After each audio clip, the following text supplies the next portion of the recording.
Hello everyone, I'm Tim from Tim's PC, and I build custom PCs to suit anyone's needs or budget.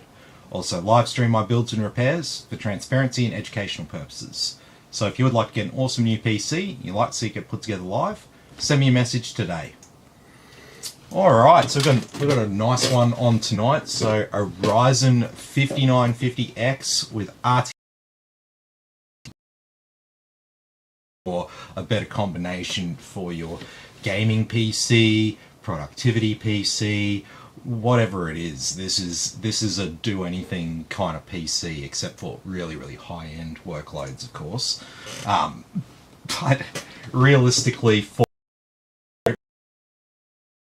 PC users out here, this is like a dream system, essentially.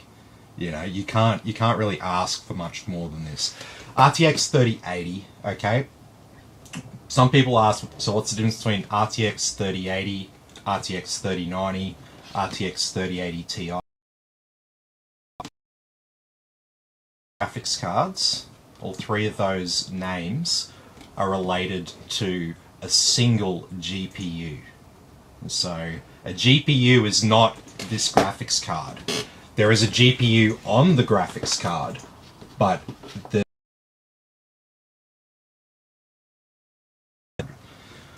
GPU is the processor chip on the graphics card. So if we turn the box around here, we can actually see a little shot there on the card, and there's some information about the power delivery and durability is the heading just above it there. So that little chip is the GPU. So if you get a 3080, a 3080 Ti, or a 3090 GA102, that's what the actual GPU is called. And so the difference is essentially binning, memory, and so basically what happens is they make GA102 GPUs and they test them, and the ones that are the best become the 3090s. The ones that aren't quite at that minimum threshold for 3090s, but still better than most 3080s. They're 3080s is just your average GA102 card that came out working fine, not in that sort of like top 10% of cards that would be a 3090 or that top 20 or so GPUs will come out at 3080 specs. So I just thought I'd touch on that because I've had that question a fair bit recently, and because we're using one here tonight. So really you could get a 3080 and you could, if you didn't need the VRAM, you could probably just, you know, overclock that card and you know, you would achieve similar performance. Hey Jarod, how you going? This is Jarod's build, so he's absolutely, yeah, he's real excited for this one. Yeah, I'm actually really jealous. I really want this case. I so saw it I've done one in online. this. I was like, I've done one in this case before, but it was the black one. Yeah, it was the black one. But yep. I didn't even know it came in white.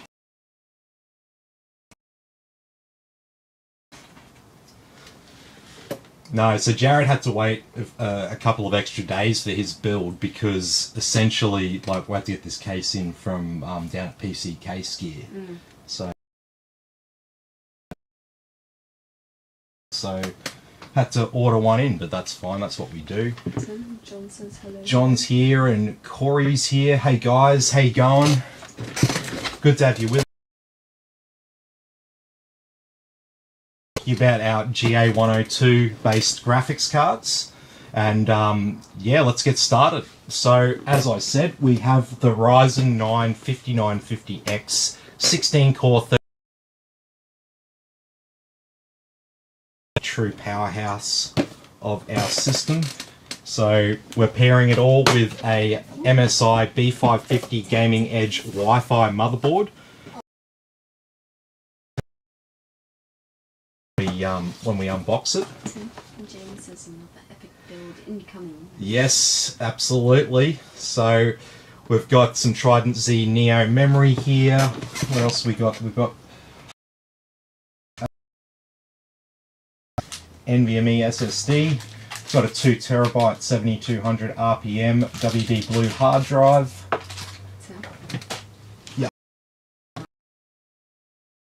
Yep, that's it. So obviously we've got our Asus TUF Gaming RTX 3080 to go with our nice TUF Gaming case there. And we've got an 850 watt fully modular 80 plus gold power supply. This is an MSI A850G white RGB cable extenders. So I might even give them to Christine to have unbox and really see if there's. They have those stupid black grommet things on them. Yeah, have a look because I don't think I've used Cooler Master cable extender clips. Yeah, and they're really hard. Well, hopefully they're easier to put in. Yeah. Because like those other ones are really painful. Silverstone PF360W. So this is the cooler that I mistakenly installed in the other customs PC the other day. Assembled and ready to go. So happy days. It's a few less fans for me to screw in, so you know how I feel about that. Alright, well, let's get started. So I'm going to get the graphics card out of the way for now. That will be the last thing that we do. Let's have a look at this motherboard. So we get a motherboard in there. What else do we get? We get an MSI Go Faster badge, a optical disc, motherboard for your computer, and then connecting an optical drive to it. just saying. Tim, what? this says motherboard, right? The packs say CPU. Yeah. But one of them, some of them graphics card ones. But they're all the same.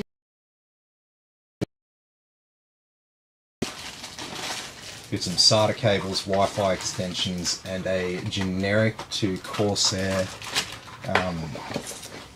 RGB cable. You should be seeing the 4+4s for the CPU and the 6+2s for the graphics card.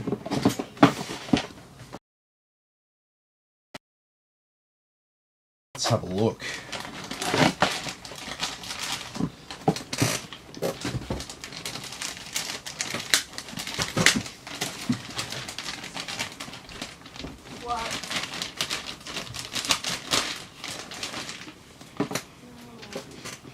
Alright,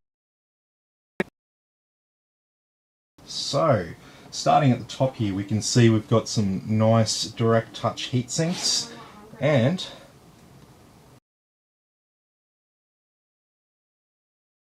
down there we've got a fan header down there, so I've actually got some room to run a cable underneath this, so that's always good for cable management. Connector. Sorry, I'm just getting distracted by conversation out there. Obviously, as I said, we've got direct touch heat sinks on our MOSFET, VRM and co-processors here. Fan headers here, a CPU and a CPU optional, or it's actually labelled pump, so that's where the headers labelled CPU and pump will be located, so you'll see them in your BIOS. Difference, it's just that these are the designated ports, and sometimes there's CPU fan fail warning alarms and stuff, and if the fan on that headers dies, it will put up a warning when voltage selection pins there. There's no jumper on that, but we won't be using them. Got a 5-volt RGB header and 2 more fan headers up here. So that's a total of 5, including that little sneaky one down there. So that's pretty good so far. We've got 24-pin ATX power here for our motherboard. Dual channel memory here, so channel 1 these 2 slots, channel 2 these 2 slots. Around here we have 6 SATA ports in the horizontal position. What have we got down here? Power LED header, a 5-volt RGB header, a 12-volt RGB header. Then these 4 pins down here, the square ones, these are for our panels. Down here, our USB 3.0 front panel connections, 2 USB 2s. We've got 2 fan ports here and here. COM port, looks like we've got a Thunderbolt header, some temp sensor headers, another voltage selection header it looks like. Will be there because our clear CMOS pins are up here on MSI motherboards. They're always located near the battery, so you never make a mistake. And last but not least is our front panel audio connections for the speaker and microphone. Obviously, all of our audio system is right down here with that audio header. These little gold capacitors here are our audio capacitors. And then around here we have our audio system here as close as possible to that other audio hardware. So we've got Wi-Fi 6 and Bluetooth 5.1. We've got, what's that, a total 2.5 gigabit Ethernet. We have a DisplayPort and HDMI port there, neither of which will be in use for this build. So I should have a DisplayPort plug. And yeah. Says, hey Tim, love you Tim. Thanks man. And yeah, it's a beauty. This case is a real beauty. Jarod says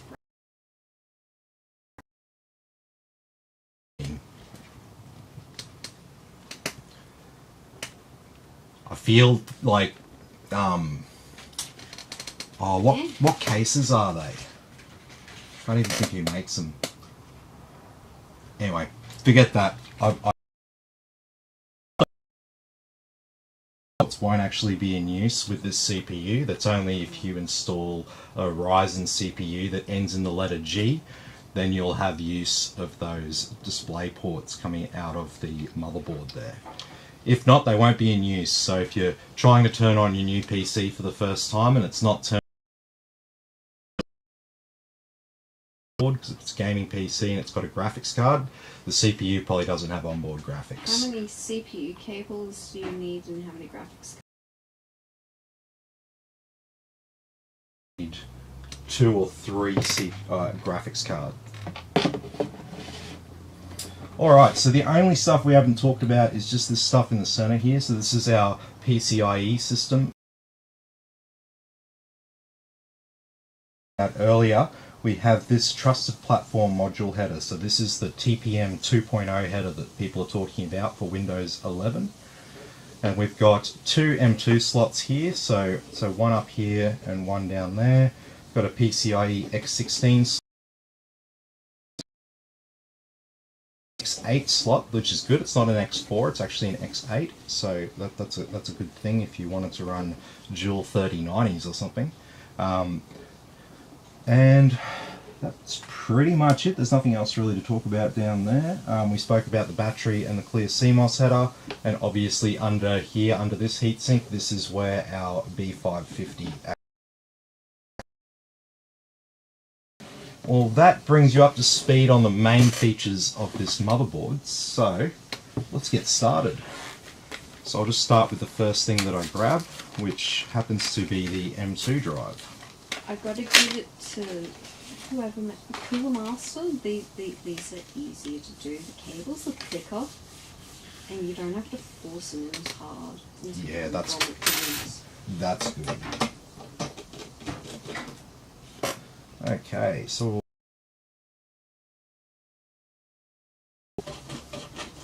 M2 slot.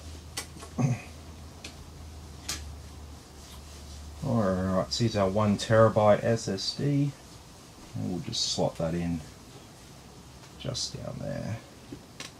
And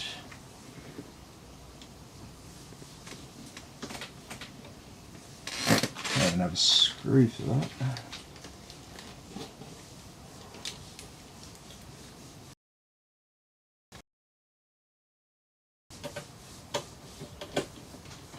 Here's one I prepared earlier. And so we'll just take this bit of plastic off our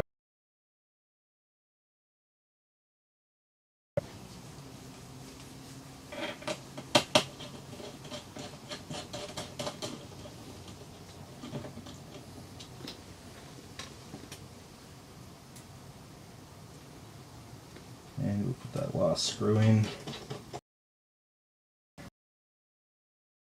To NVMe SSD installed. Next we've got some memory.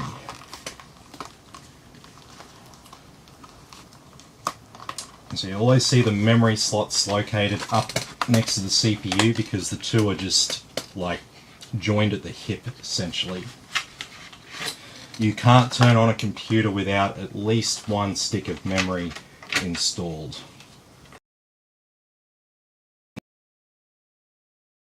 Thing. So we've only got two sticks here. We're going to put one stick in channel 1, or sometimes it's called channel A. I just call it channel 1 and channel. But what you want to do with your memory is you want to make sure that if you've only got two sticks, that one goes into channel 1 and one goes into channel 2. Because the CPU can talk to both channels at the same time. There's a latency improvement there from being able to talk to both at the same time. So there is a performance.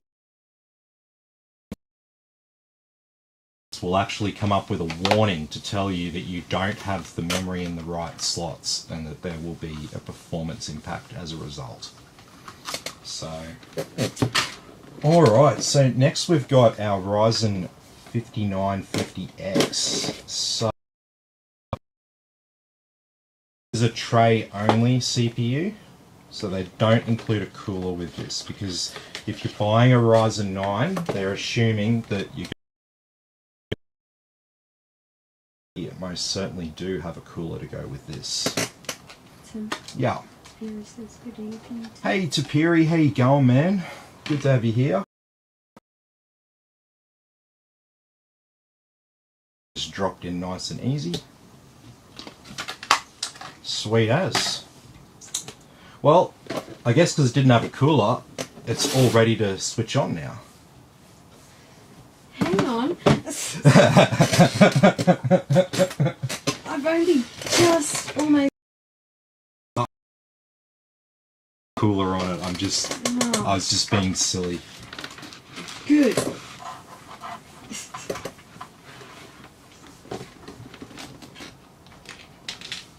Okay, so our cooler, like I said, this is a case of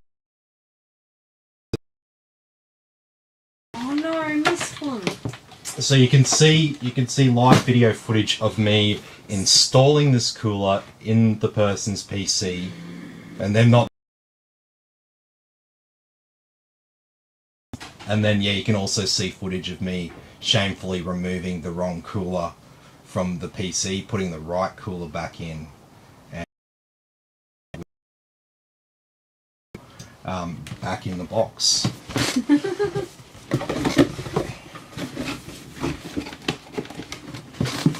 I stuffed up and I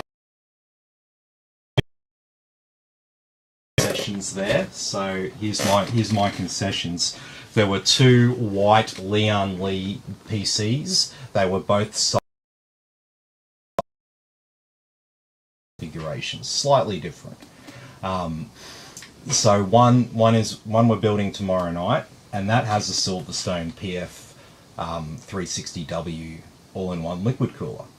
So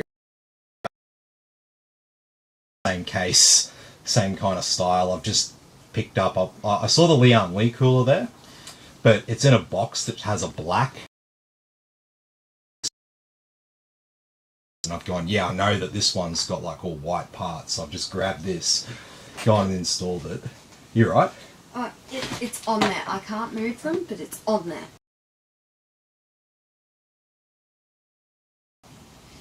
You've got a stronger grip than I do.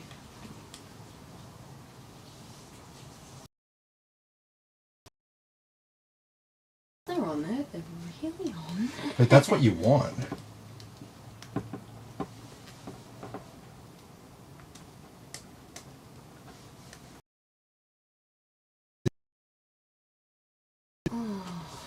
That's the bit out the back. Oh. That's the bit into the motherboard.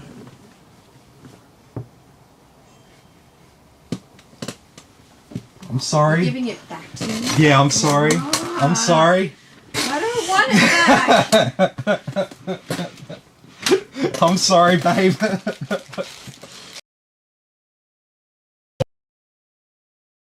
Bit of Arctic silver on our Ryzen 5950X here. This is nice, thick.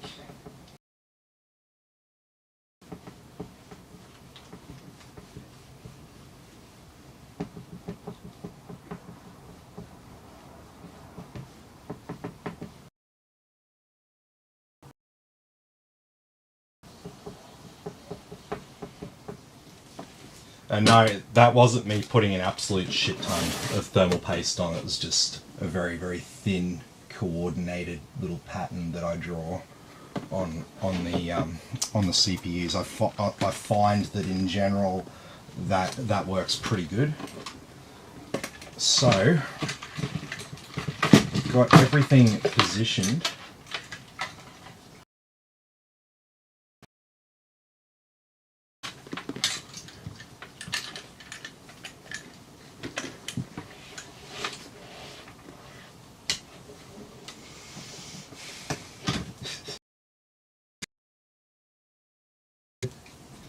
I'm fine.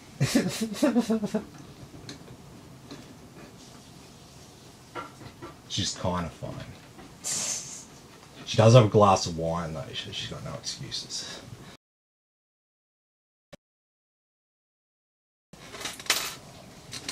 No, these things are really hard to move. And if you want to move the...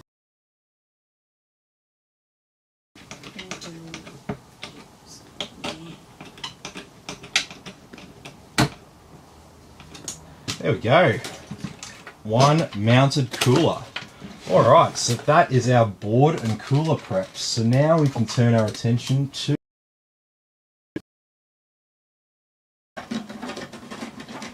So we've got three pre-installed ARGB fans on the front. So no more fans to install. But then we're going to swap out this black fan at the back, which is not RGB, and we're going to put this white Lian Li fan on the back in its place. We even take the back panel off. I'm just going to quickly unscrew this one.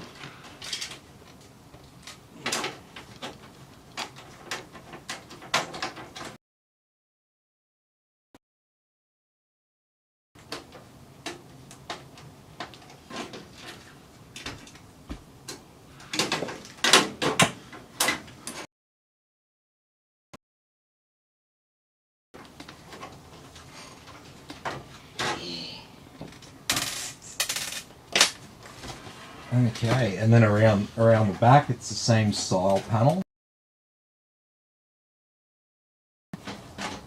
So these screws at the top are designed to not actually come out.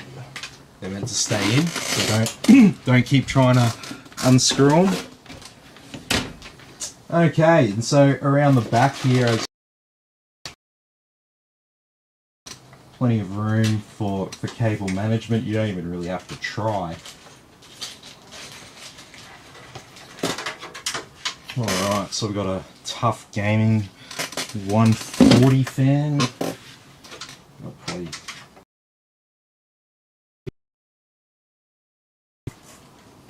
Okay, so what have we got? Oh, have we got... Okay, yep, we've got... I remember this. So we have a shroud.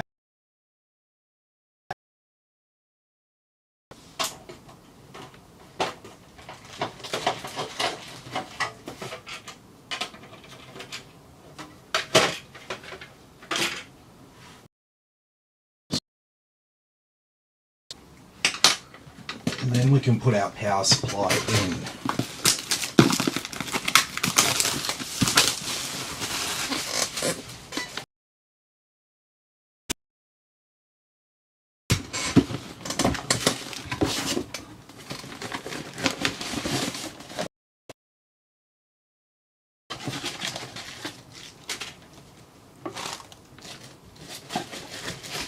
You know, when someone tries to using for the meme, the original joke was just like way funnier than the actual meme, and then when you see the meme, you just laugh.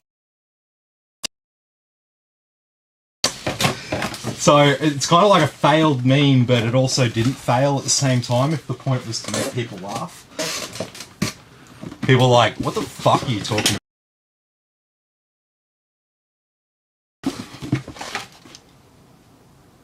Let me just share my screen quickly. I'm talking about this. This is the bit in The Simpsons where Marge is working for a real estate company, and they've got that dodgy sales guy heading up the real estate office, and he's telling Marge about, yeah, you got to tell people the truth, but there's the truth and the truth.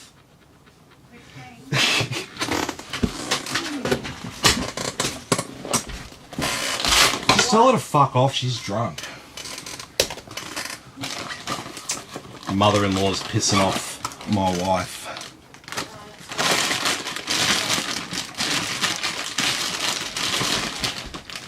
She's drunk and she's not meant to drink, so she tries to pretend that she's not drunk by like trying to talk all the time, but then she just shows that she is drunk.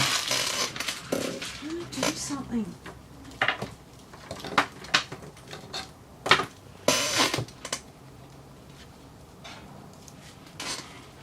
Alright.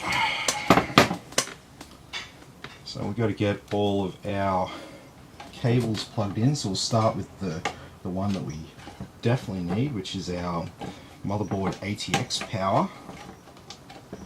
So it plugs in here. So you've got two different cables to plug in on the back of your power supply there, and you have one cable obviously to plug into the motherboard. So believe it or not, sometimes people like hook up modular power supplies and they don't plug that second 10 pin into the power supply. They think that they just need the one. They think it's like a one or the other type situation. Power for sure. We'll need CPU.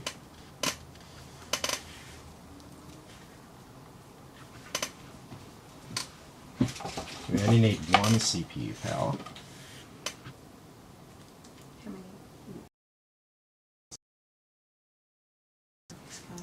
I can't remember if it's 2 or 3 on this card, so just give me 3. Yeah.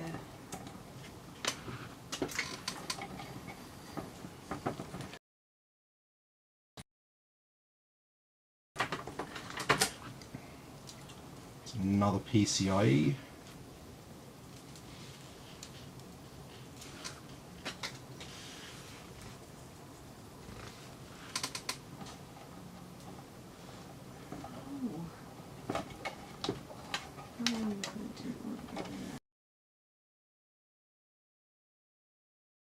stuff we're going to need? We're going to need at least one starter cable. So we don't need that extra CPU. We may need the third.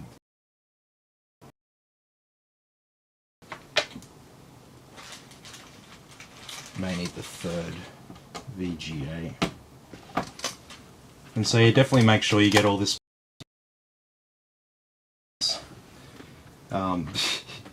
Yeah. You should never have to force it. You start. Alright. So I guess just one SATA.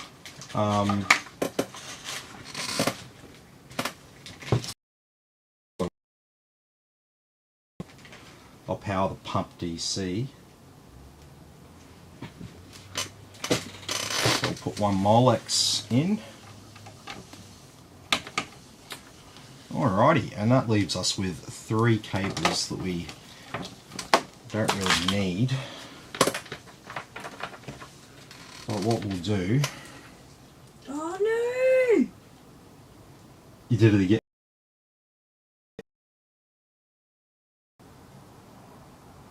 That's the bit that gets plugged in around the back. That's the bit that plugs in the graphics card.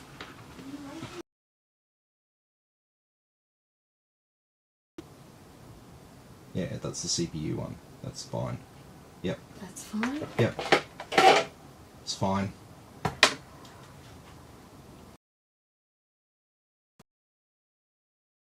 To the graphics card, female out the back. Yeah. You know,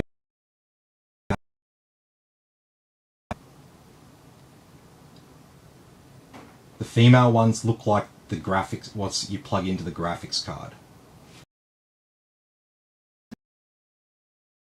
Female ones. They are around the back, so then the other ones go into the graphics card. Yeah, that's right. That goes in the graphics card. You got that around the right way.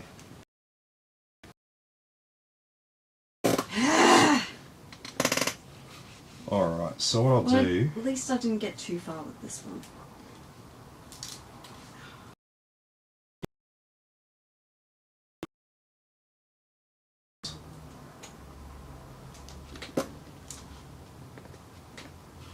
So, Yeah.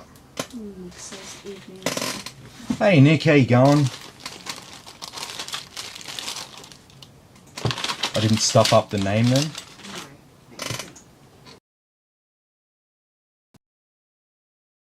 To Mick when it's Nick, and I usually say hello to Nick when it's Mick.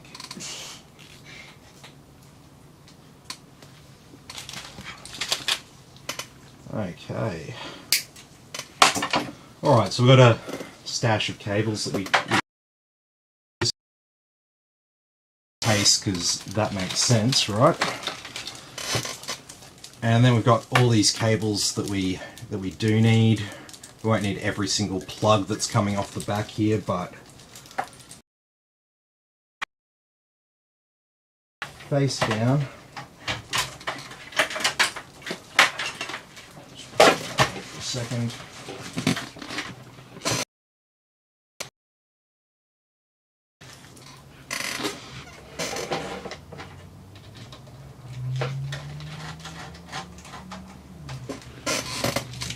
Yeah, I still got that Radium Girls song in my head. Yes. What that is? Look up Radium Girls. Yeah. What's the band name again? It was Tom Morello and Bloody Beetroots.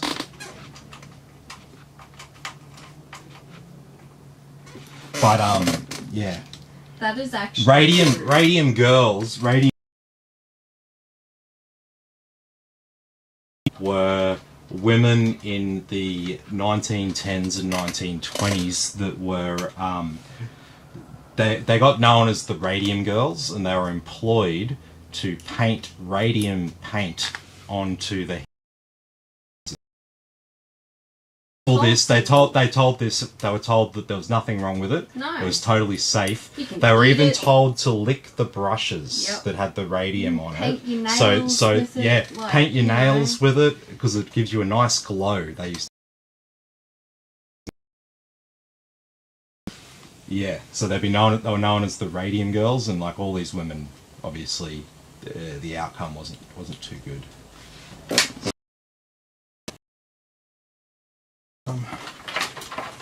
Pull through all the cables that I didn't want to pull through.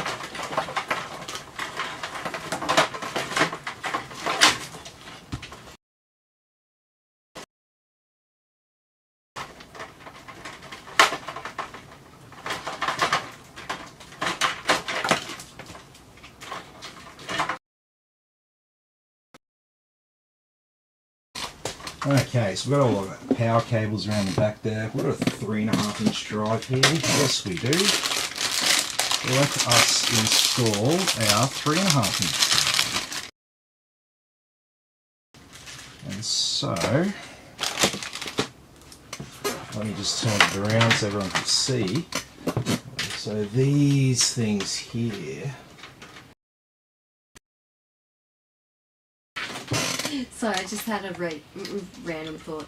Are you gonna tell me to like lick thermal paste?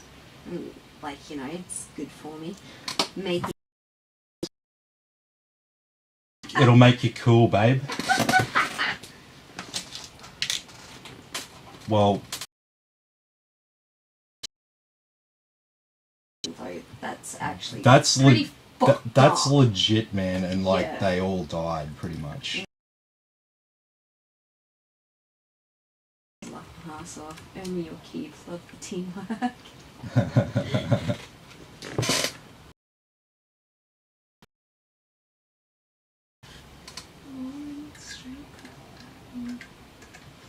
Yeah.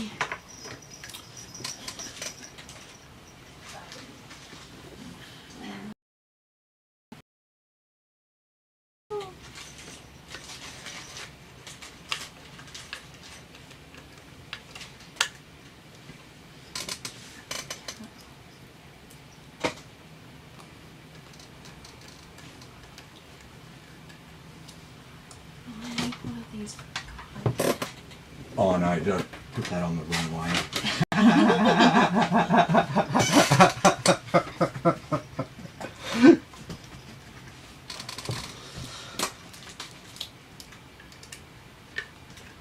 See, I put things on the wrong way too, babe. It's okay.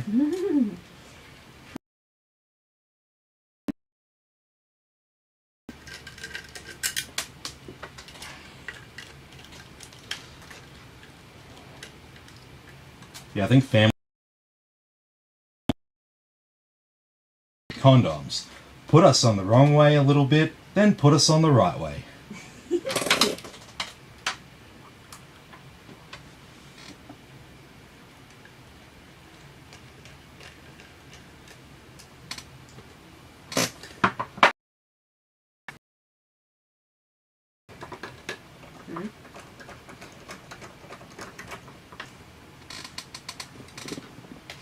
Fuck.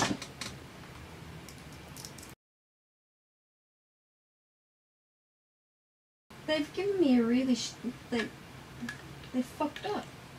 What do you mean they fucked up? In my experience, it's normal. I know.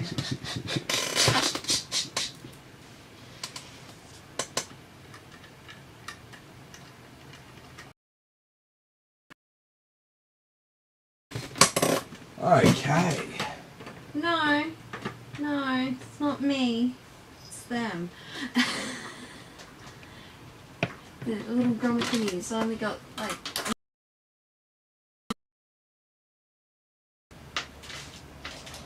Okay, there's our hard drive stashed away at the back. Things for 3 cables. I don't know. Why did they give you things for 3 cables? Well, they gave you a spare one? No. There's 4 grommet thingies for 3 cable. Pretty sure I wanted that. Yeah.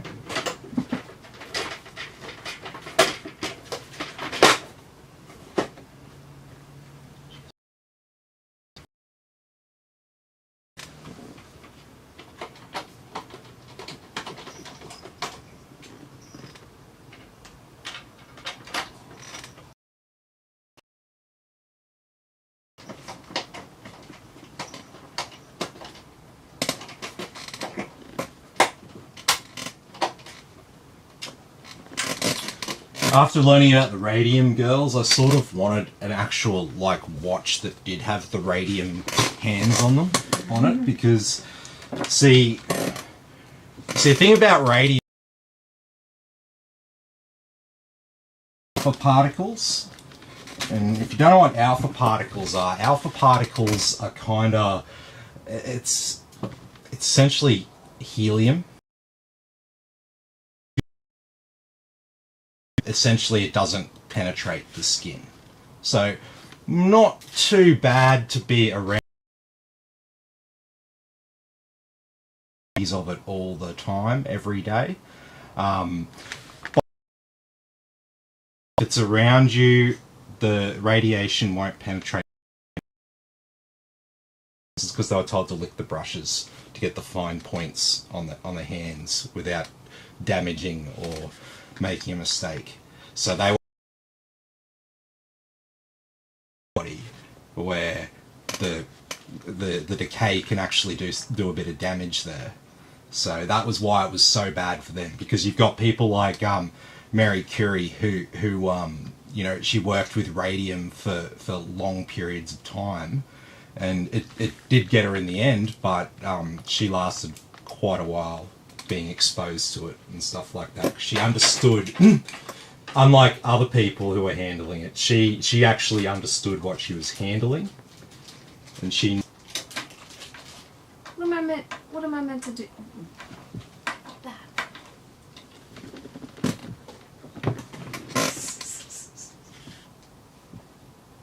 Oh no! This is just this is a piece from the end of the freaking like production line, like cut off mechanically, and it's just fallen into the packet by mistake.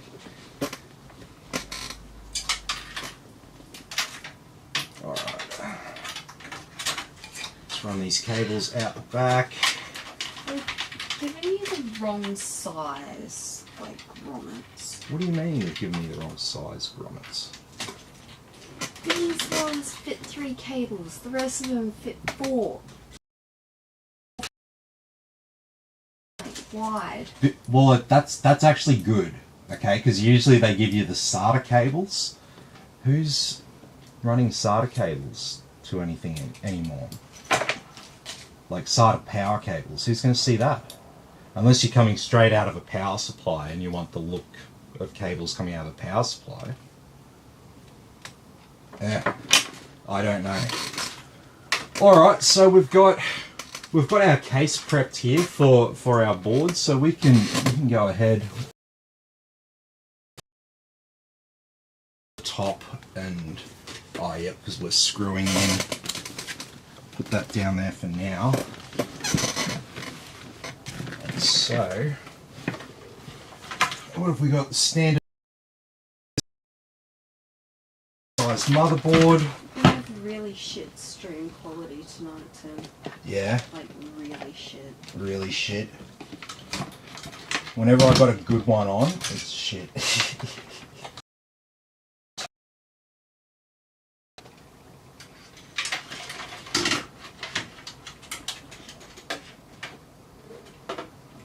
Doesn't like you. That's what it's like for me.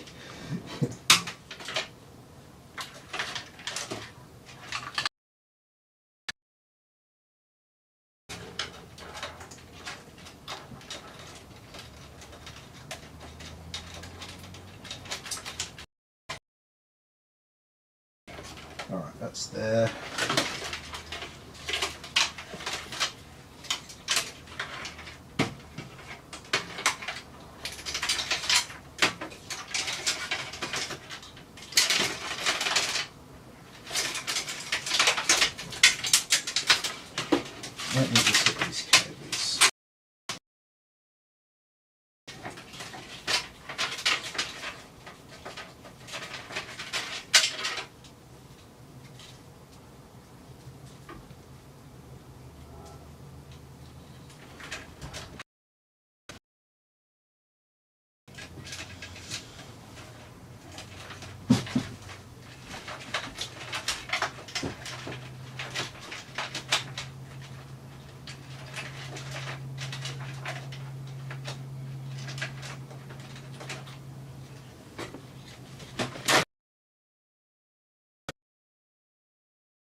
might want to put like one bolt in, so the case, the motherboard doesn't move around in the case.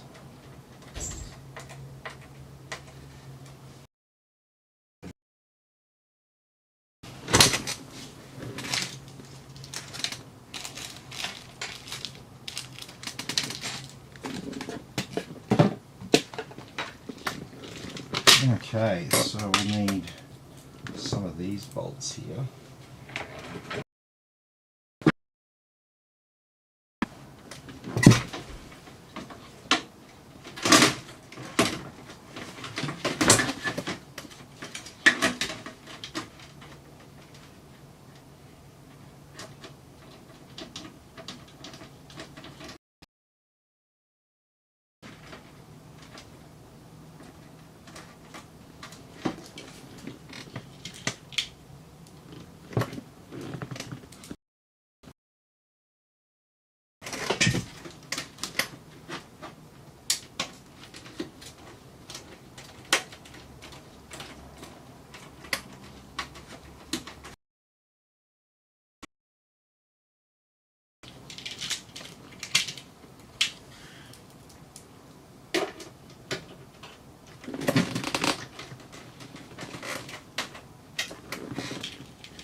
So yeah, just FYI, if you haven't built a computer before and you're a little bit worried about sort of the amount of work that's involved sometimes in dealing with cables,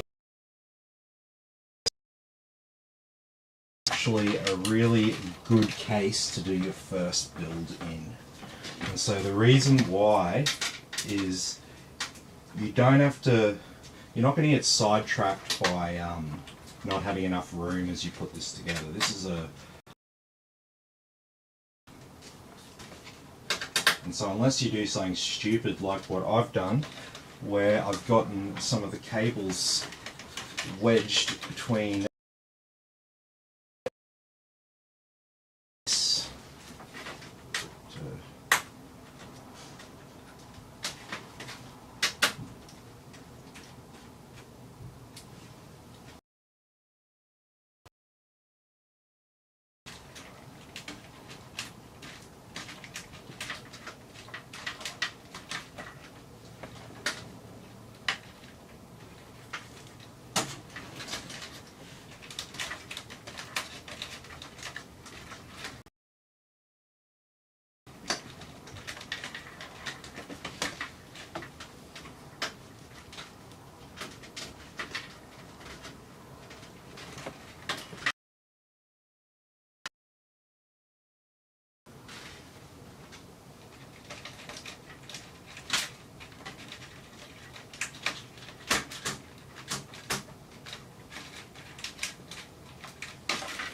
there we go.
Okay, so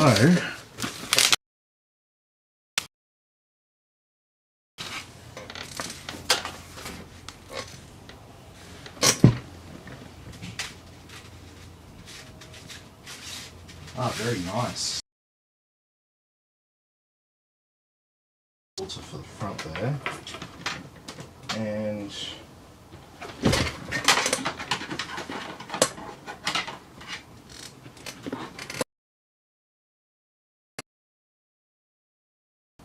where's that one meant to be mounted?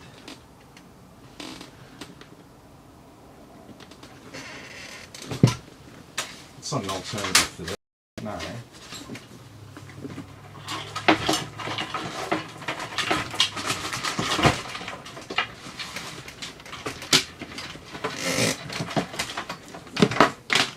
Alright, so now I've got everything in the case. We can just sort out all of these cables.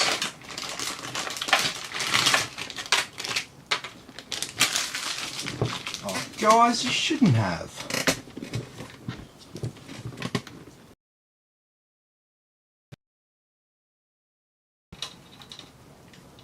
Well, it's not my pump, but there we go, look at that.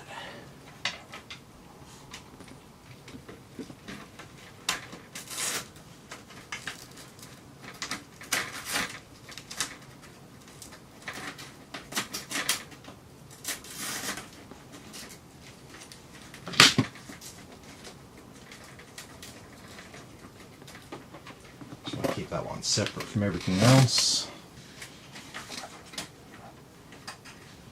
And we've got a heap of RGB down here, so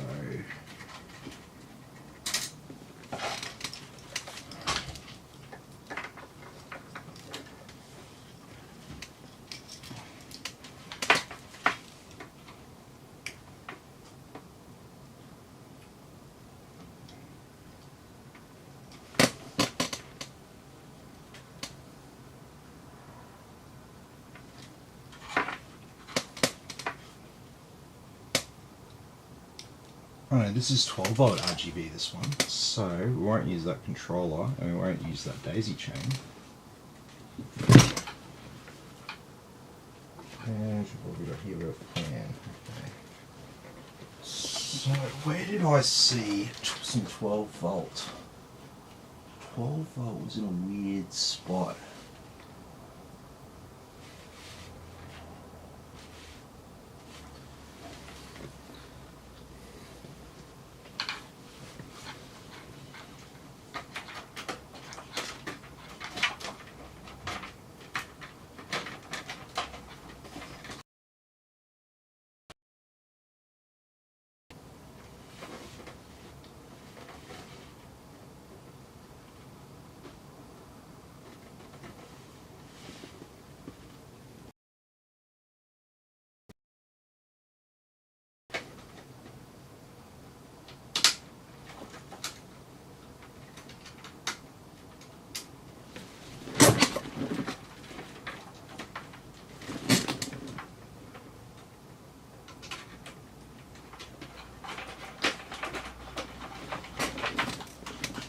Okay, so those front fans are hooked up, and then we've got a fan splitter here that'll make life easy as well. That can go under all this.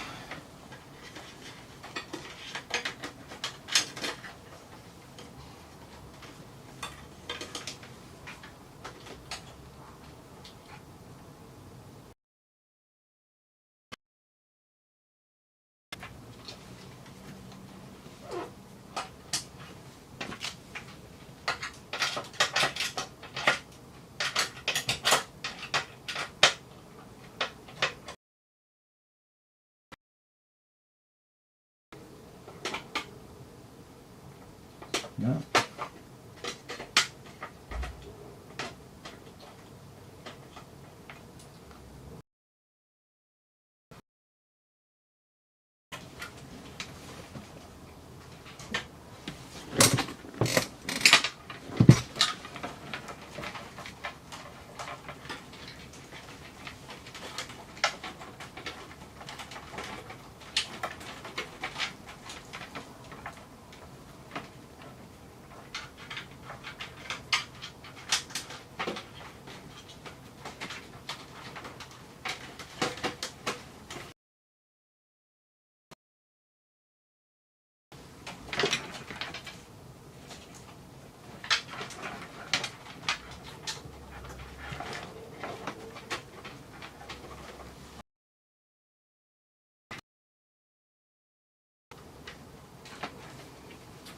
Okay, that header's like really hard to access there. I want to try and keep this all clean, so let's plug in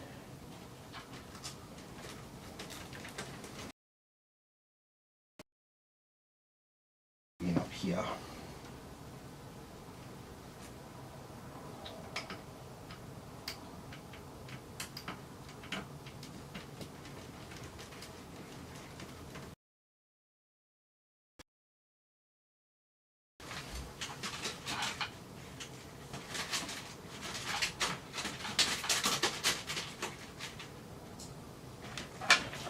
Okay, now we have all of this 5-volt RGB.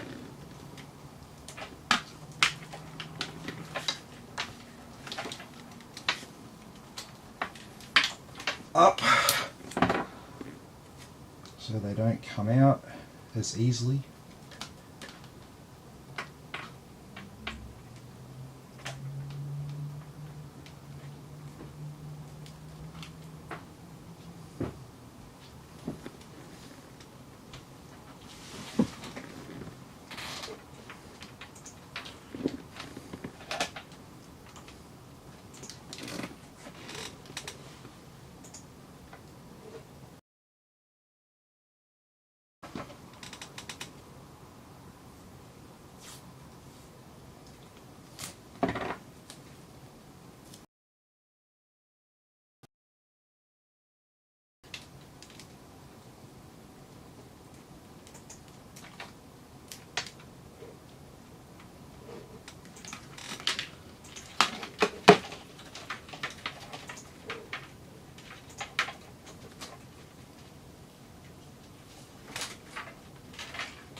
What's up? Just like, it really doesn't want to connect to Twitch tonight. Twitch on certain nights, and we just get shafted because we don't have the same viewers as some of the other channels. No, and there's no category for... Tried to, like, you know, put tags and all that sort of stuff on Twitch, but yeah, they need to update the categories. Yep.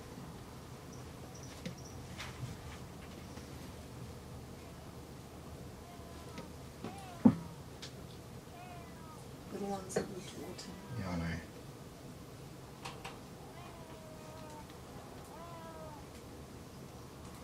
Just being very naughty.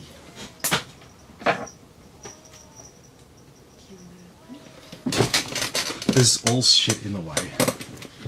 I don't really want to. She'll just get bored and move on somewhere else. Doesn't know what she's doing.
Yeah, I know.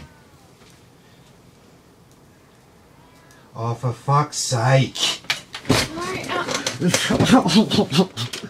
I have to like move all this stuff because there's a cat at the door, and I get too much grief from the missus if I don't.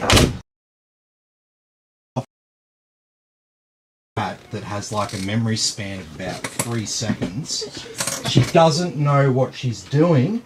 She has no idea what she's doing. She walks around the house and forgets what she's doing, and then just looks confused and makes noises. But how can you say no to that little face, that little ear? She doesn't look too impressed. But she's so cute. She is part of the Rebel Alliance and a traitor. Take her away.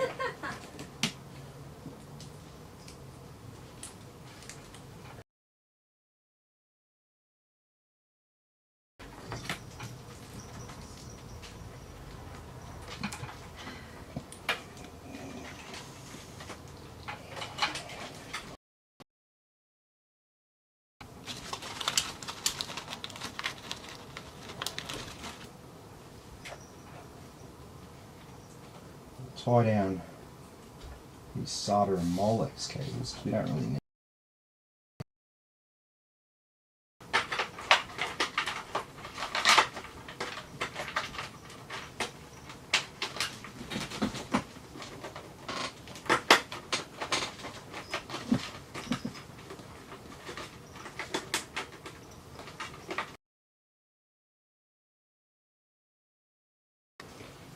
There we go. Oh, and you're not going to be long enough, are you? I'm going to make it a pain in the ass. Yep.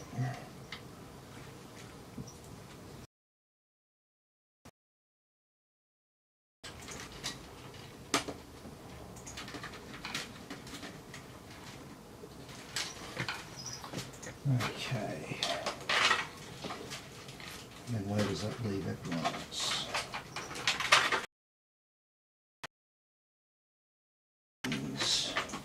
They're not going to sit down there nicely, but oh well.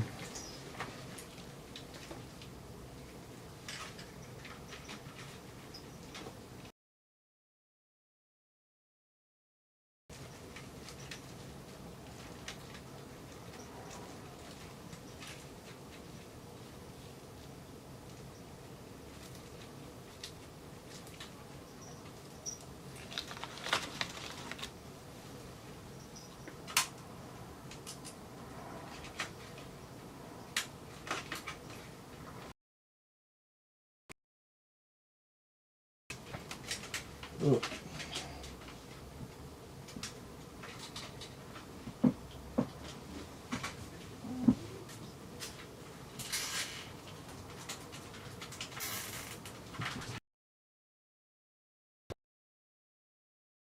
Alright, just tie off those RGB and fans there.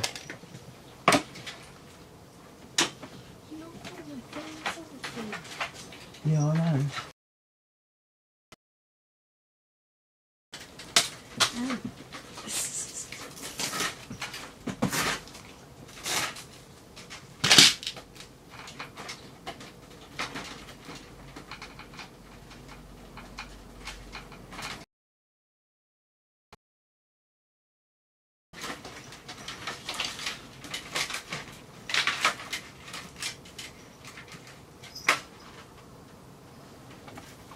Okay.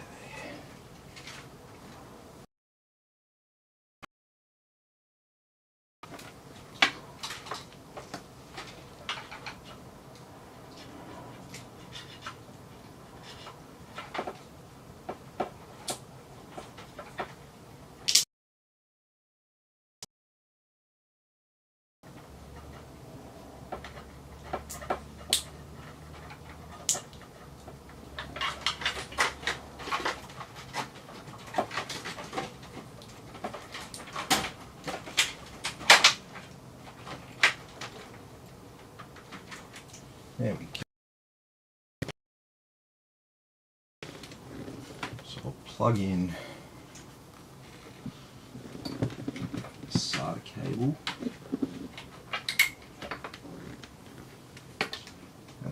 plugged in at the end. Alright, well, it's now looking like, because now I can install these pre-assembled strips. Look at this, pre-assembled. I don't know how good a job I did, but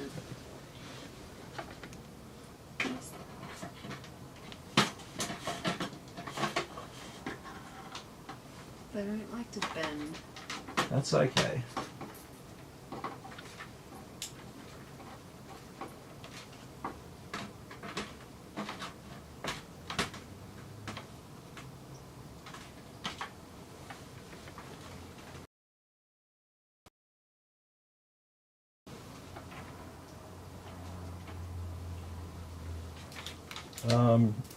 No USB-C. Okay. So USB 3 and front panels. Okay, that's nice and easy. For our CPU.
Why is this always the hardest 8-pin?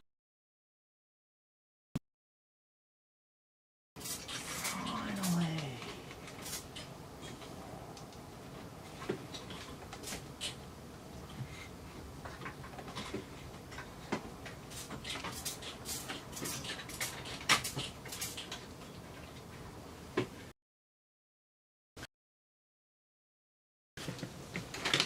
Okay, and then the rest are for our graphics card, I believe.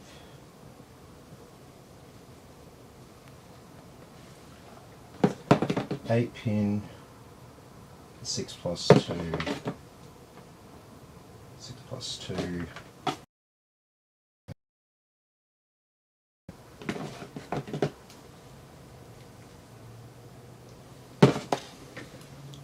Let's just double check those. Yep.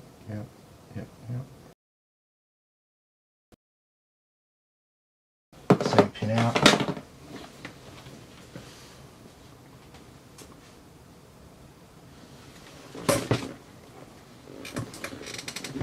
Alrighty, so what are we gonna fucking do with these things?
that'll do.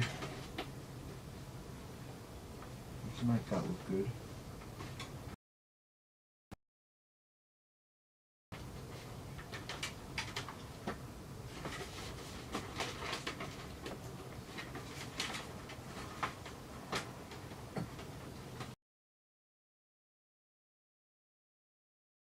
There we go. Front panels.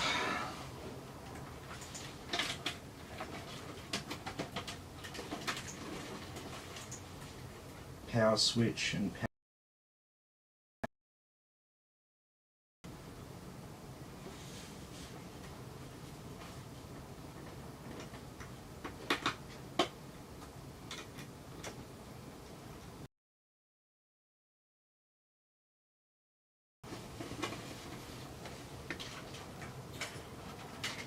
Very good.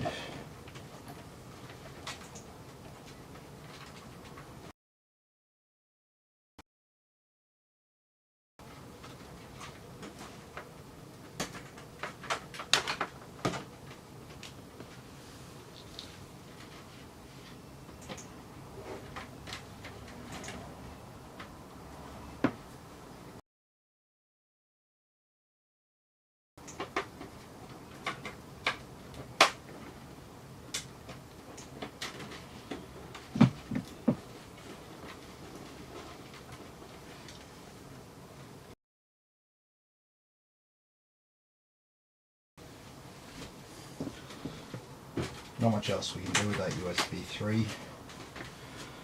Alright.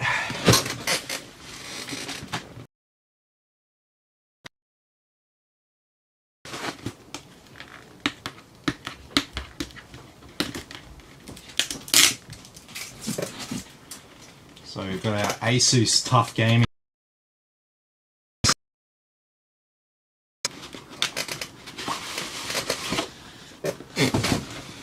But we got a better motherboard than the Asus TUF Gaming B550.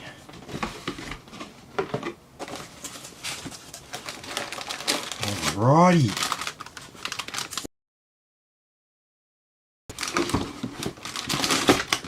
Love me a good 3080.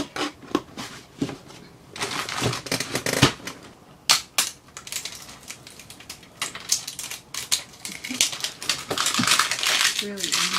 Oh yeah. You know, we only need the 2.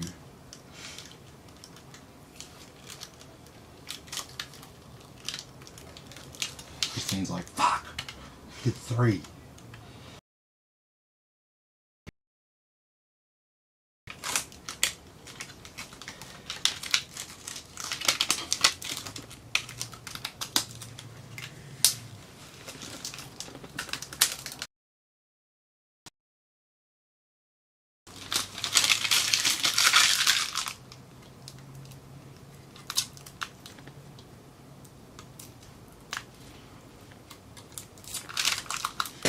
Sticky on the fans. On there.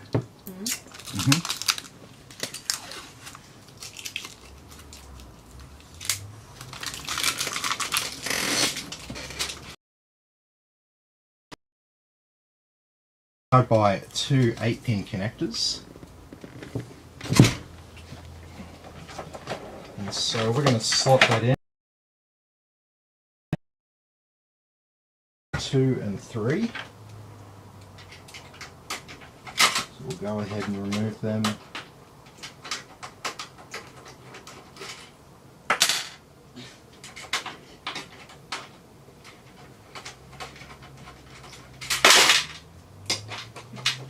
Tim. Yeah. Tim from Tim's PC.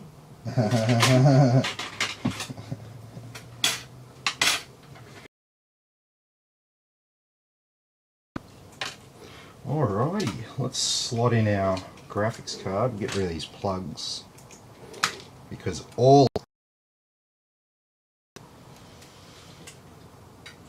Says the stream keeps dropping out. Yep, it's a bit shit tonight, not sure why. I think they just like doing it to me whenever I've got them.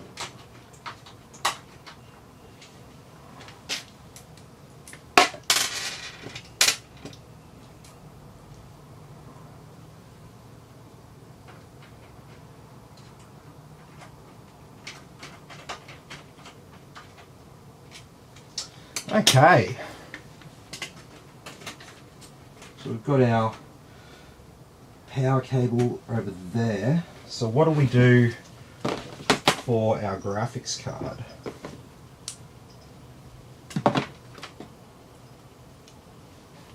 So obviously we're going to plug in there, and we're going to plug in there. Just over that panel there. So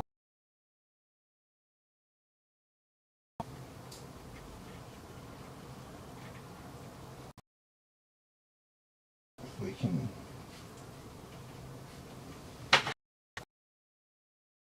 do exactly what we want. We could run them around. Play with these.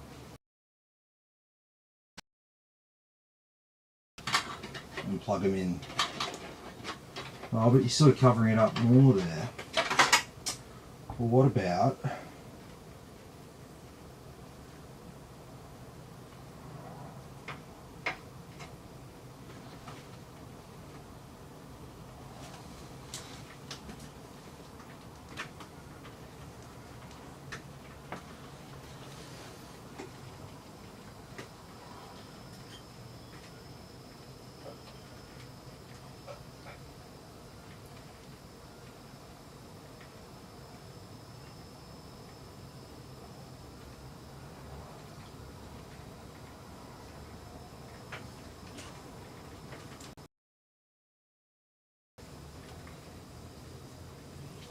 well, that looks a little bit crappy there for now, but once I get these cables sorted.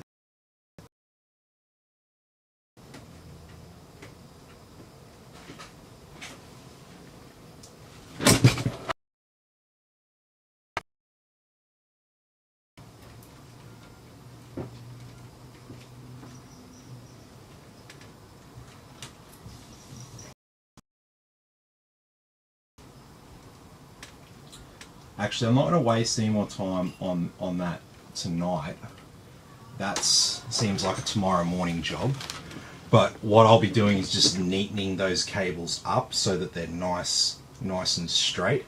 Because right now they're a little bit crooked because of the weird angle that we've put it in on. But that's okay,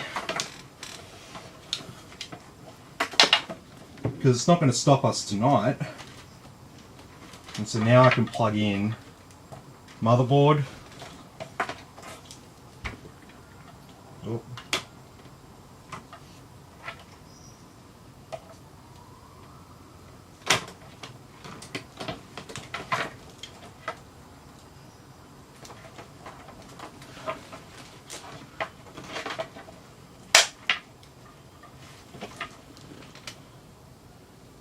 What the hell?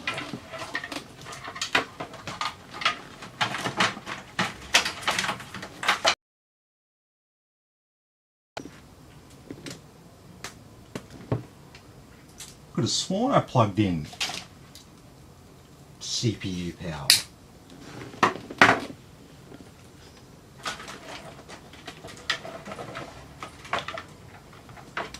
What the fucking fuck?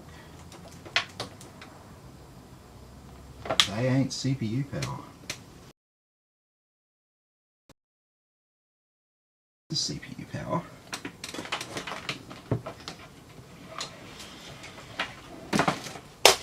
Okay.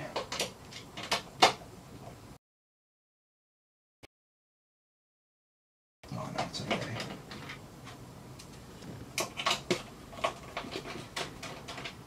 I was like, is that gonna fuck with all my cables?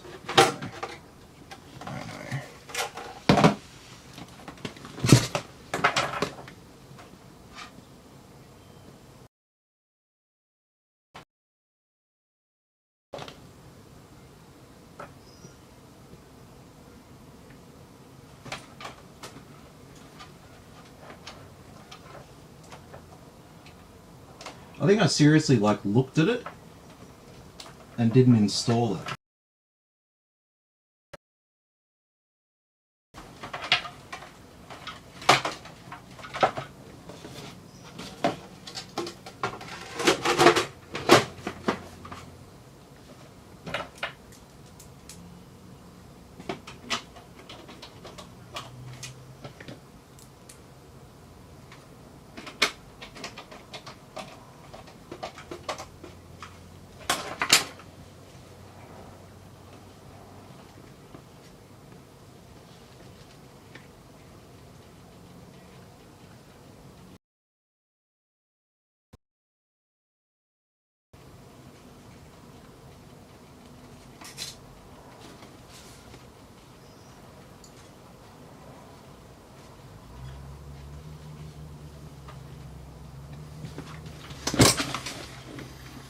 Alright, that looks...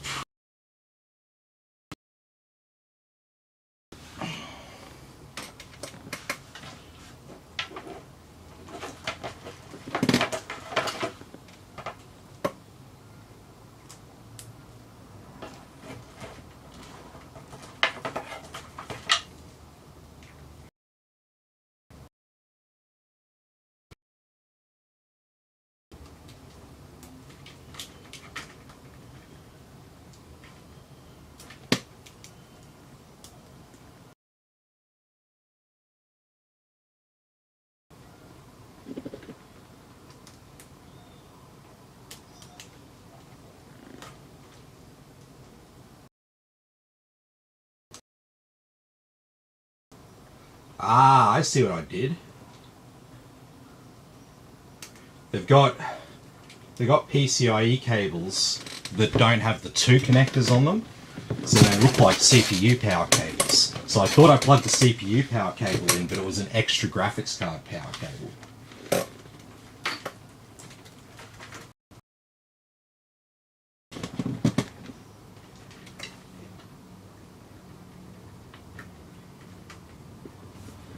Okay, happy days.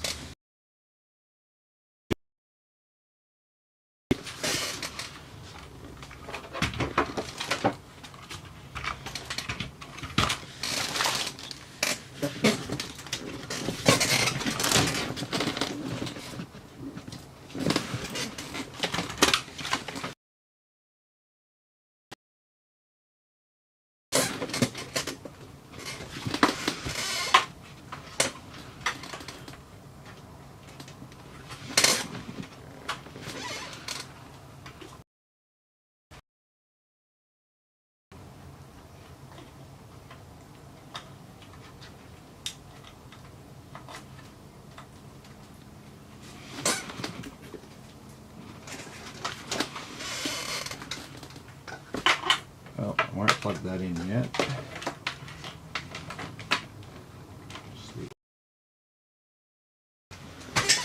We'll need a display cable. Oh.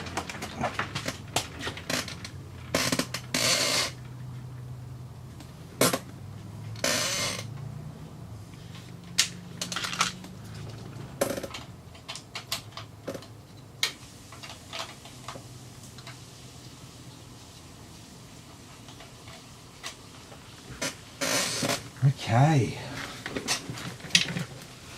So, moment of truth. It's looking pretty alive.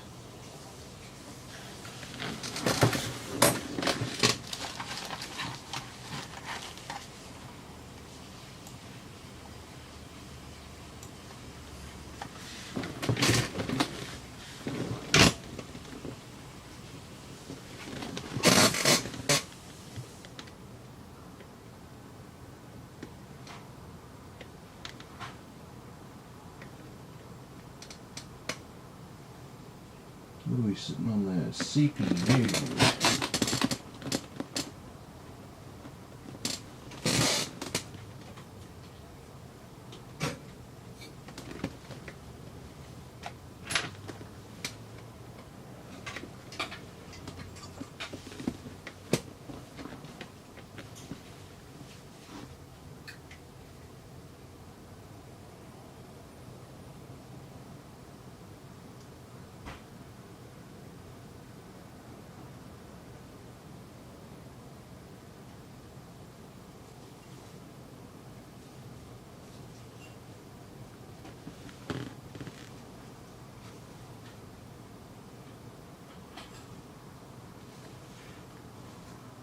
That's certainly a bit strange.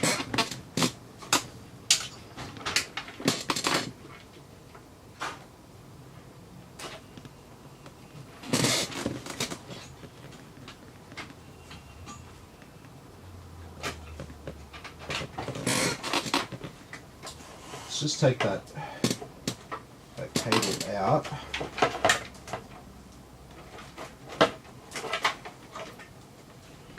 Let me just plug in directly.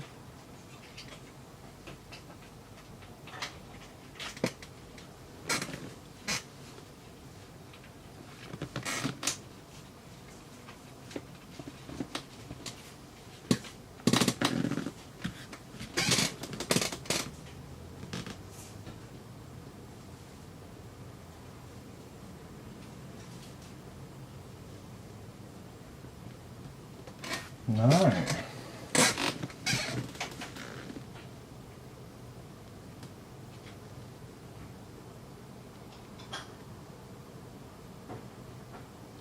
No, we're just straight to CPU error light.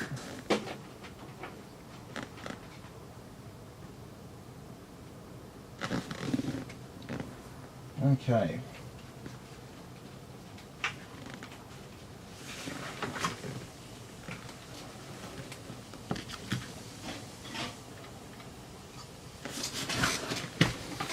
Okay, so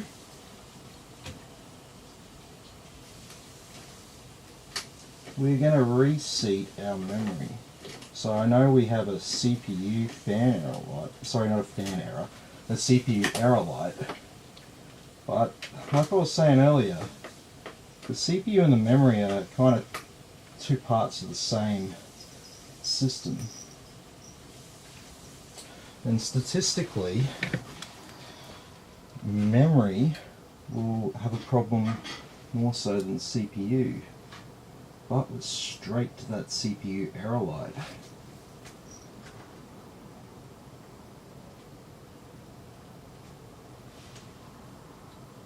Okay, let's shut that off.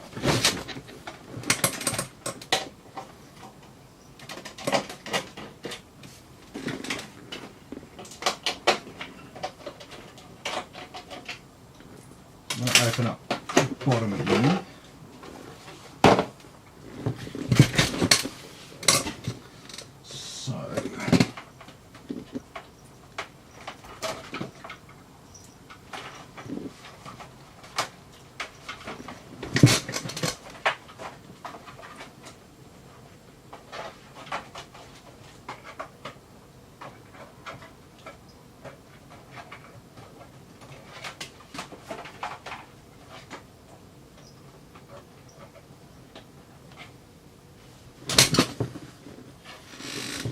Okay, try a different power port, and we're straight to the same error code.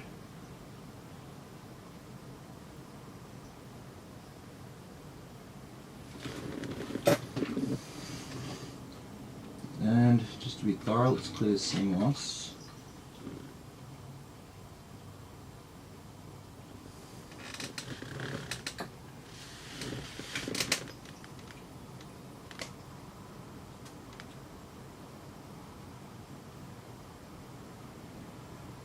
Oh, I thought I saw another light trying to come on.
Okay. So, there are a number of things that could be causing that problem.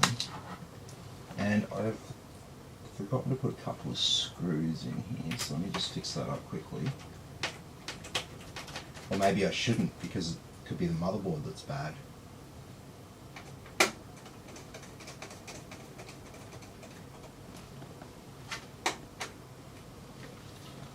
Okay. So what we're going to do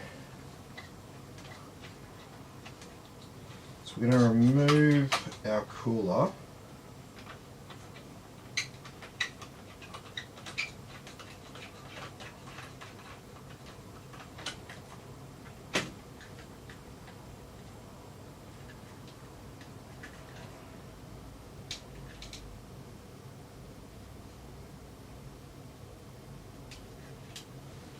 Oh, that's very hot. That's giving me another clue.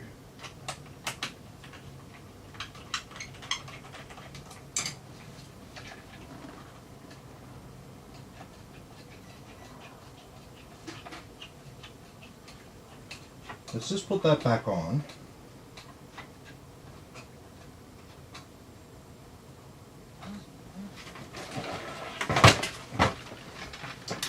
So that Molex cable I plugged in, oh, it's come undone. Was this the cause of our problem?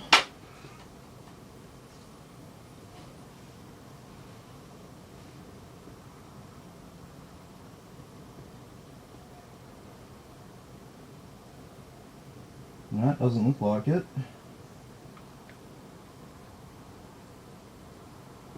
Just give it a bit.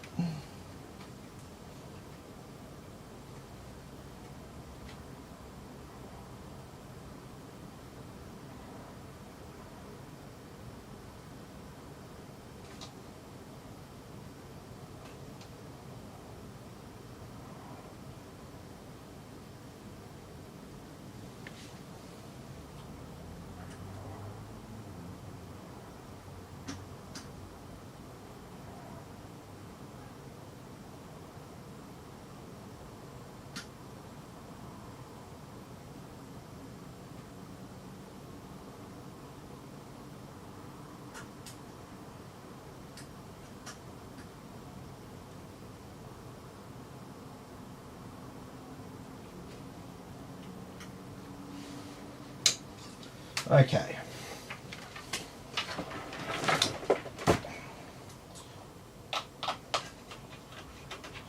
So the cooler coming unplugged wasn't our problem.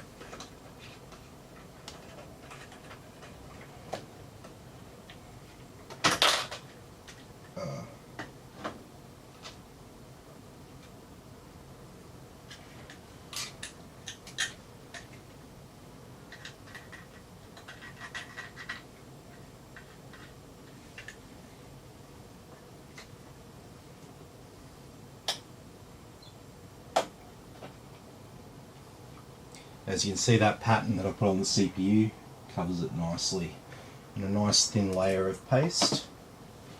Alright, so what we're going to do, we're going to try out the CPU. So where is my...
Dan.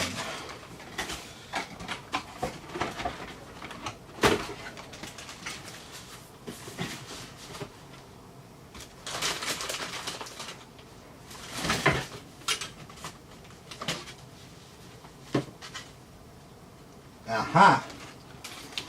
Here we go.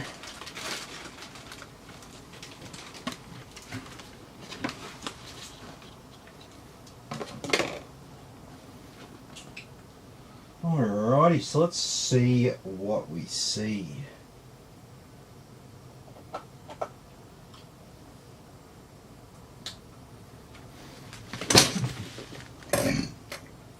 So I'm not putting the cooler back on it because I just want to see what we see. Oh, unplugged the power on.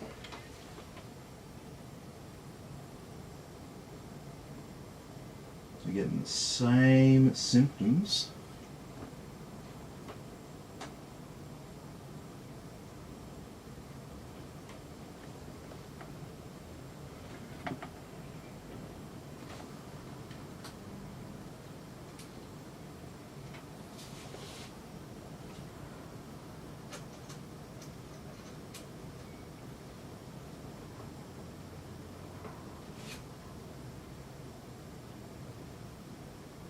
CPU's not even getting hot. It's like, oh.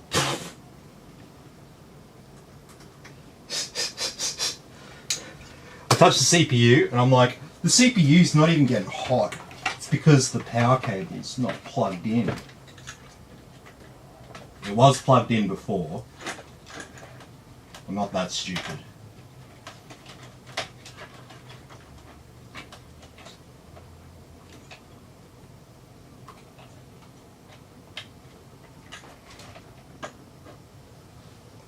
Okay, attempt 2.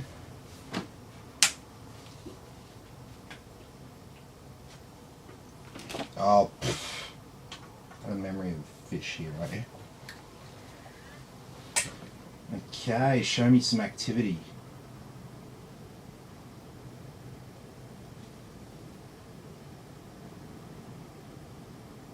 Oh god, repeat of last time, eh?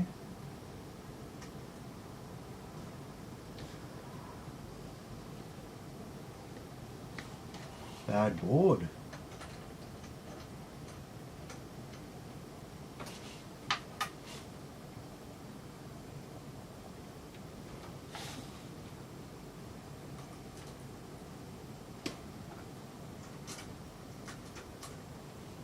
Let's just shut her down.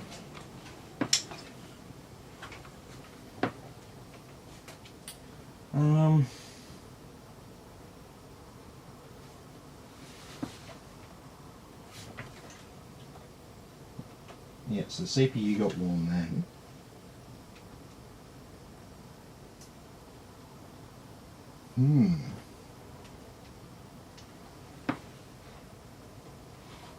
No, that's fine, that's fine. Alright, let's try a different memory configuration.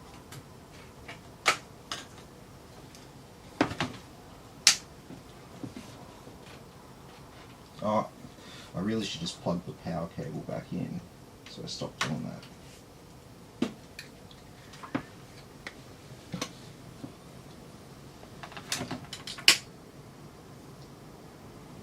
Exact same as before.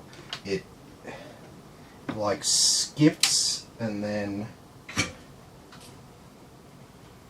straight back.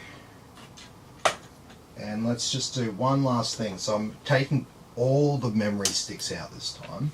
I've got a post beep speaker attached and I just want to see. Okay, so we're at least getting that far, and we're showing a DRAM error there now. Alright, now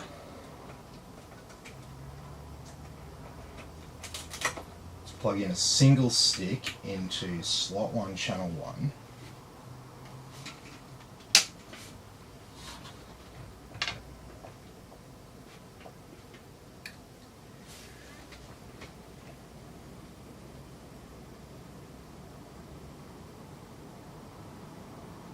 have the same symptoms.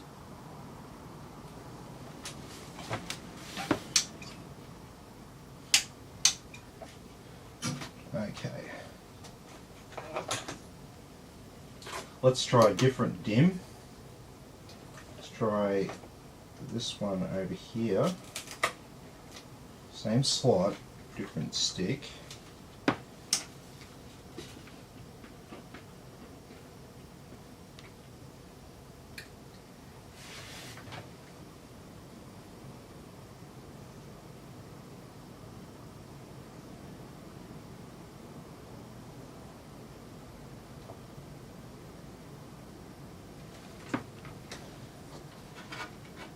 Back on that CPU error, just stuck there. And we get post beeps without any memory installed, but we don't when we do. Alright. What else can I try to be thorough? Let's chuck the existing memory on the test bench. Let's make sure the memory is functioning correctly.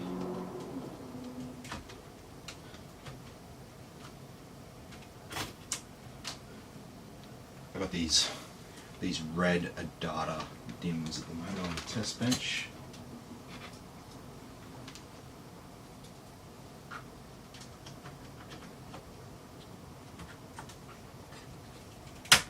G-Skill Trident Z Neo on the test bench. It seems like too good for the test bench.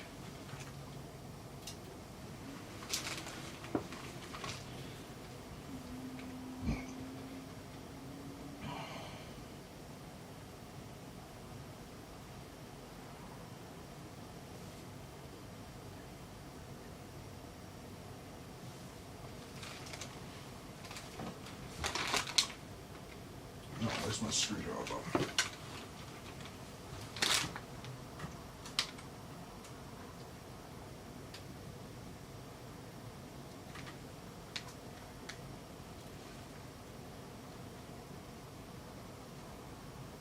Okay, now I've got a memory error on my test bench.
It would have to be weird to have two memory sticks die. Let's just chuck in this stuff from my test bench, because I know this stuff works.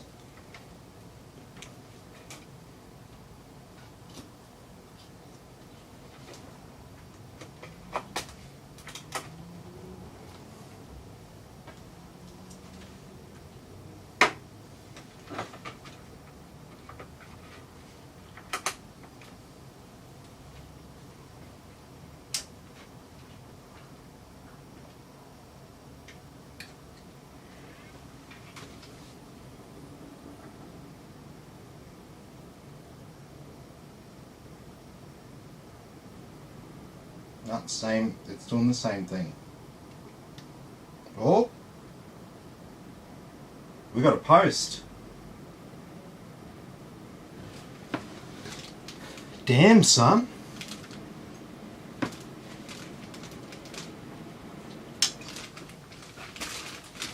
So what's the status of this memory? What, have we got 2 bad sticks of memory? Really? Surely not.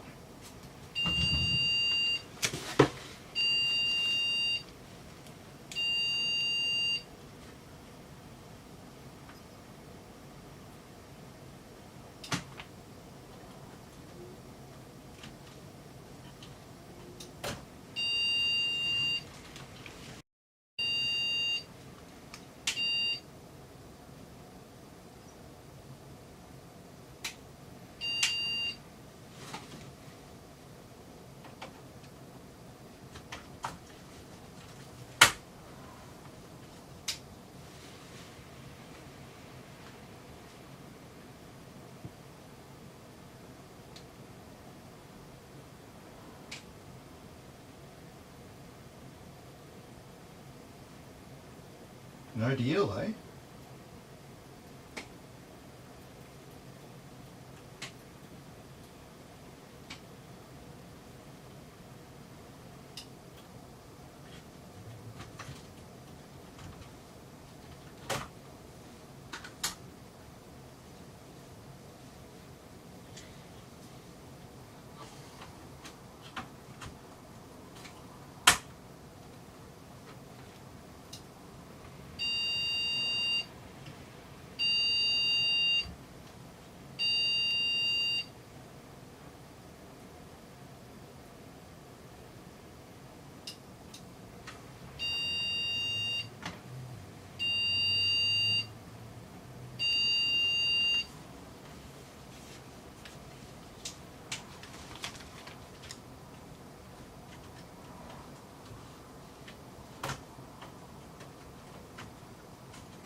Okay, so this stick looks like it's working.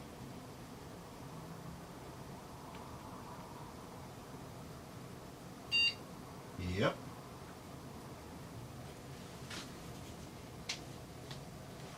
Alright, so that stick seems like it's working.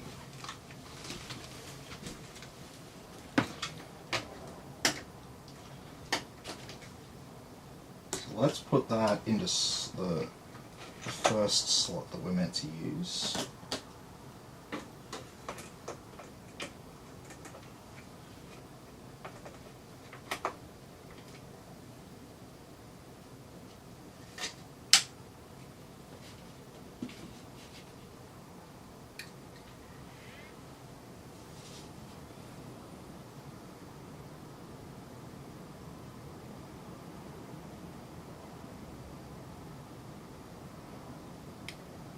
Go.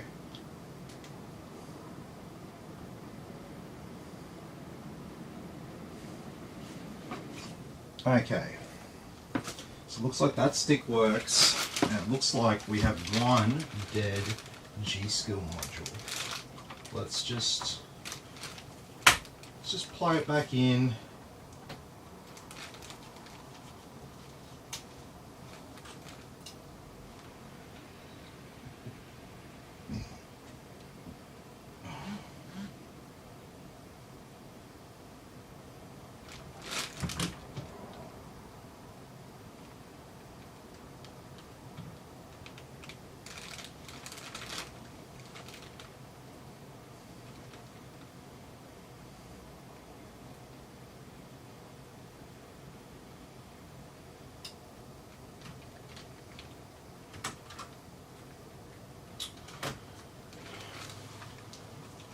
Well, that's a shame. It's like we've got one dead G-Skill module.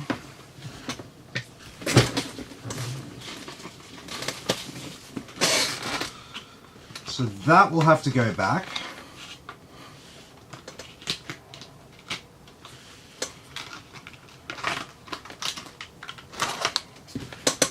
Okay, so we don't get held up anymore with any more technical issues, I'm going to go ahead now and get a BIOS update ready for this motherboard.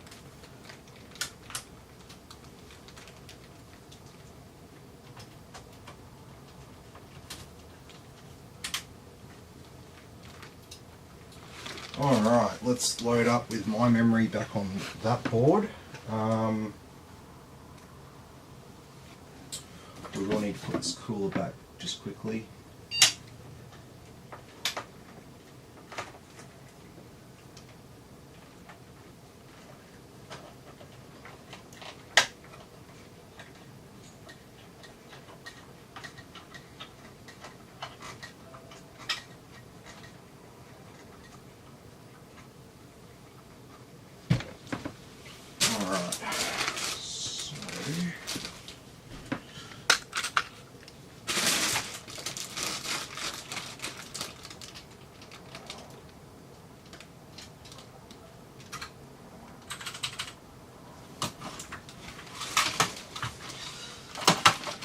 Okay, so we had MSI B550 Gaming Edge, if I remember right.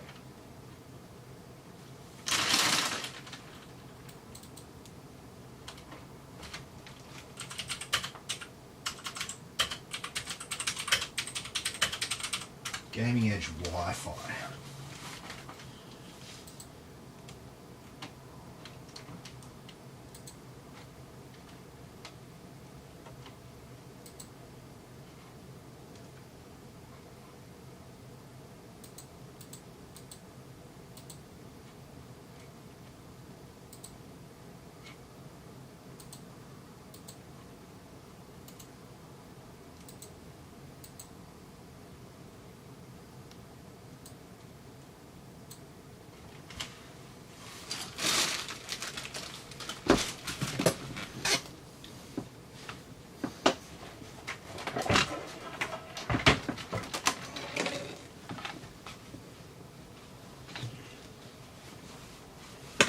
Okay, so let's power on.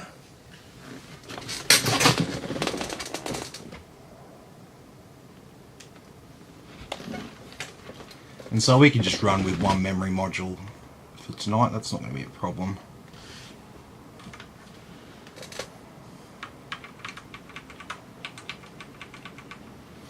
Okay, so it's done. So we're going to go flash a new BIOS.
That was the right file, wasn't it?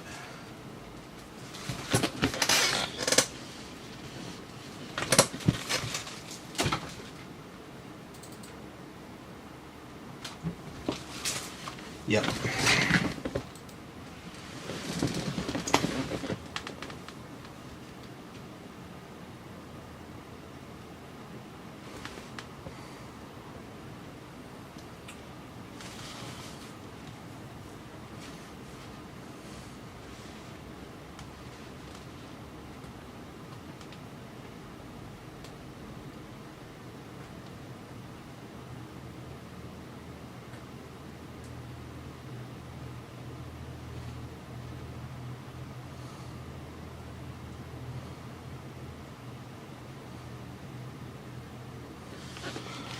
Sorry, I haven't been checking the comments for a little while.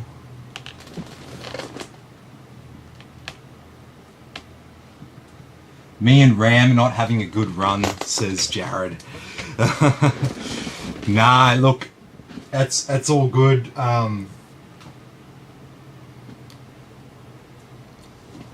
Yeah, I'll probably just go buy a replacement set for you, and I'll get the others returned. It's okay.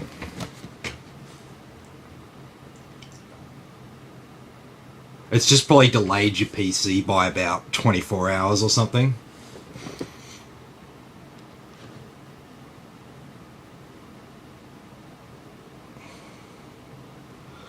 But no, it should look really good. I'll fix up those cables for the graphics card and make that nice and neat.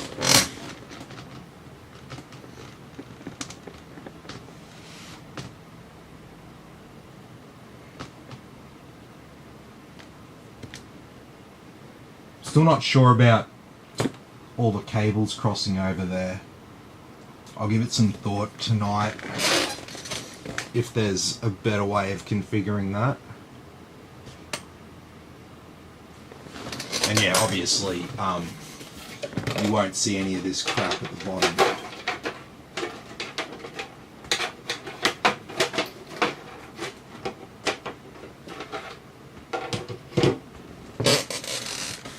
Let's not fuck around with that while we're doing a BIOS update.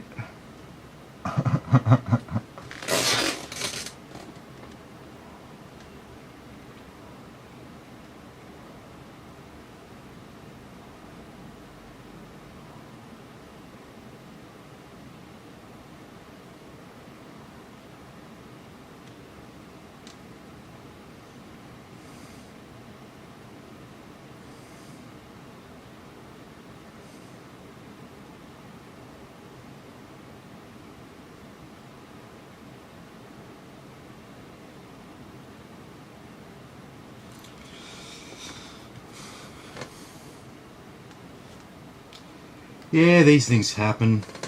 I mean, this is the worst thing about if you're building a PC on your own, like, you know, you don't have the spare parts around. Like, I got other stuff I can just swap the CPU out, I can just swap the RAM out, I can test if something's working or not. It's no big deal to me. I've got all this other stuff lying around. Usually if you get to that point, you've assembled it and it won't turn on, you won't have any other parts to swap out, you won't have anything else you can do. All you'll know is that it won't work, it won't turn on, and this light is lighting up. That's all you'll be able to do, and you'll have to bring it back to either the place where you bought it from, or bought the parts from, or you have to bring it to someone like me who can check it. It's not like it's hard to check it, it's just that it doesn't make sense for the average person to have like $2,000 worth of other equipment just lying around, just on the odd chance that their computer might do something weird that they have to solve. So ordinary people, it doesn't really make too much sense, and like if it's just something like RAM, okay, buy a new set of RAM. Okay, that's not too expensive, right? But if you need to get a new motherboard, a new graphics card, you know, that's a fair bit of money to spend just to test something. It can easily end up costing you, you know, nearly the cost of a whole new computer just to buy the parts you need to test it with. So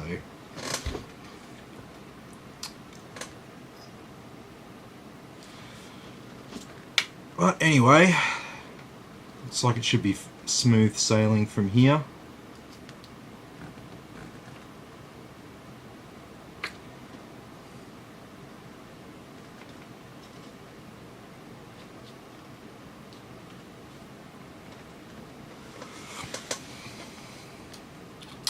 So get this BIOS updated, and then we will remove the current CPU that's in there, and we'll put back our 5950X, and we'll get everything like packed up in that case again, get that plate back on, We'll get the white cable extension in place for our CPU power. Just gotta wait for it to reboot now. This is still part of the BIOS update, this reboot part.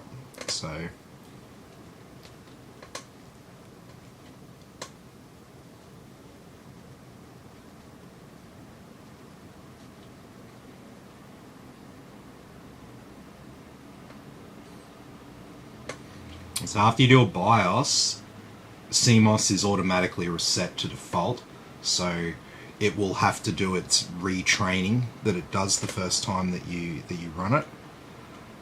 Okay, so we're not gonna continue as of yet, because for now we have a bit of work to do.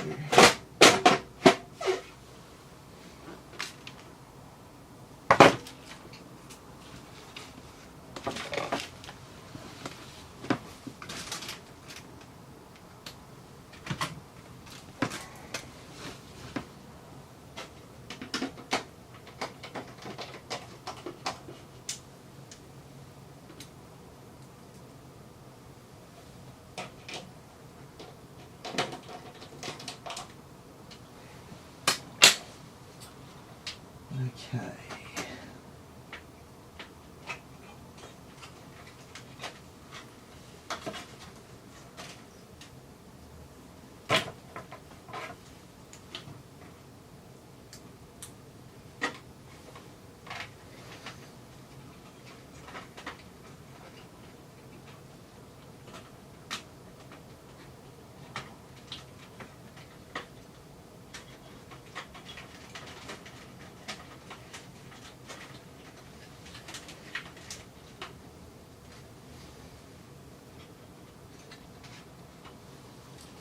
Okay, so got that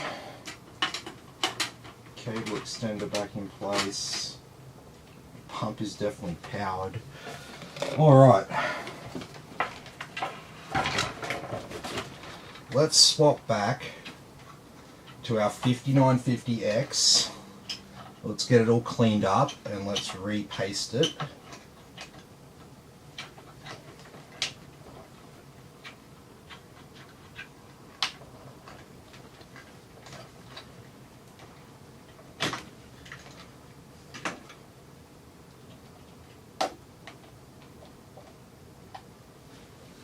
Okay, we'll chuck our 3300X back, and let's just get that clean off.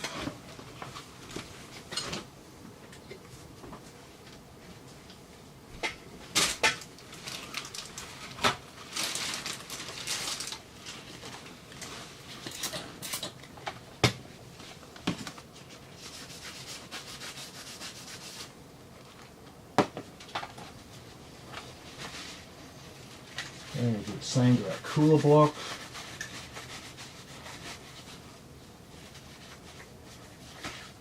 There we go.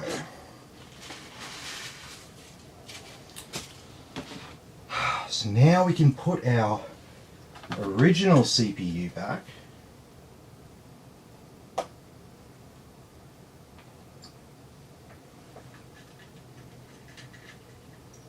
And let's let me repaste our CPU.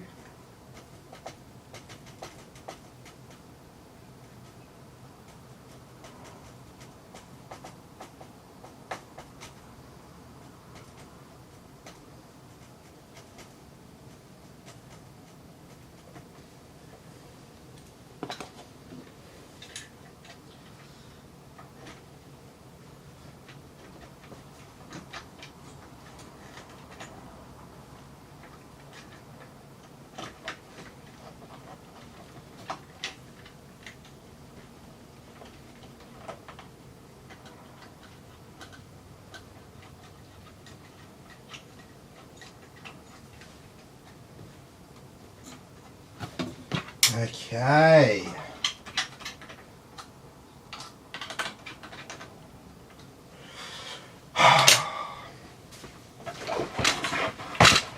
Every night I think I'm going to have an easy build, something goes wrong.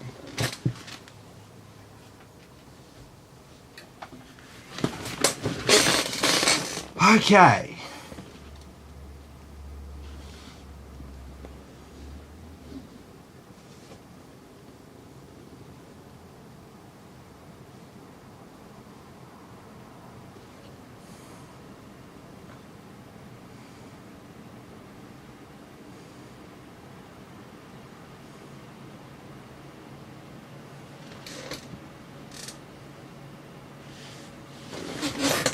Oh, what's wrong now? Oh no.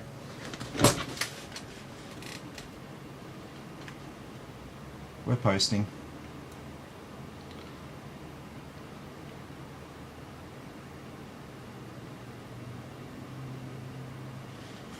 Let's just load default values and continue for now.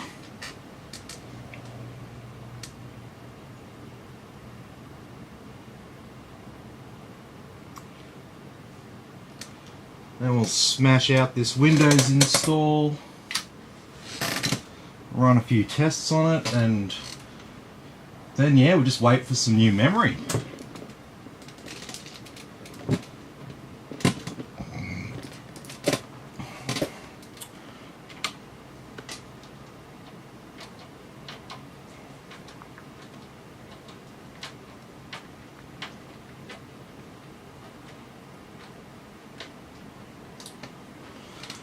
Alright, let's get this Windows install out of the way.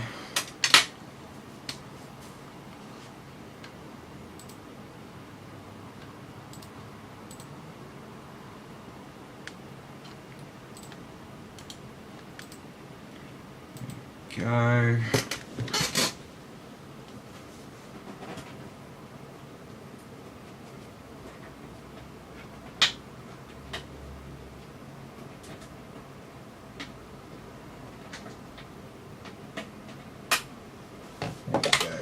Plug that SATA cable in for our hard drive. I almost called it an SSD then. This won't take long with a 5950X.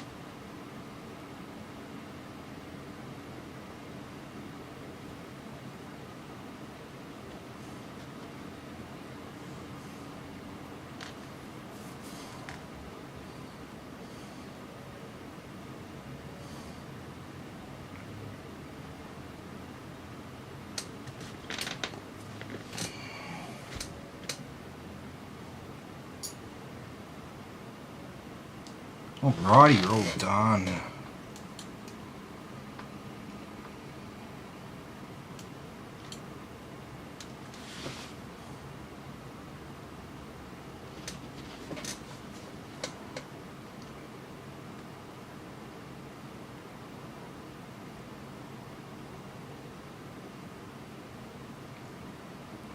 Here, watch this.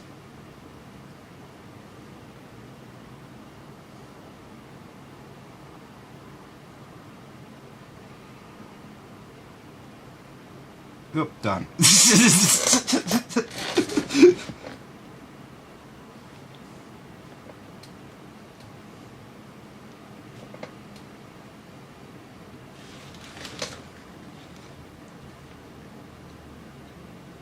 Now we should be nearly on our second screen.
No. Alright, now we can plug some internet in.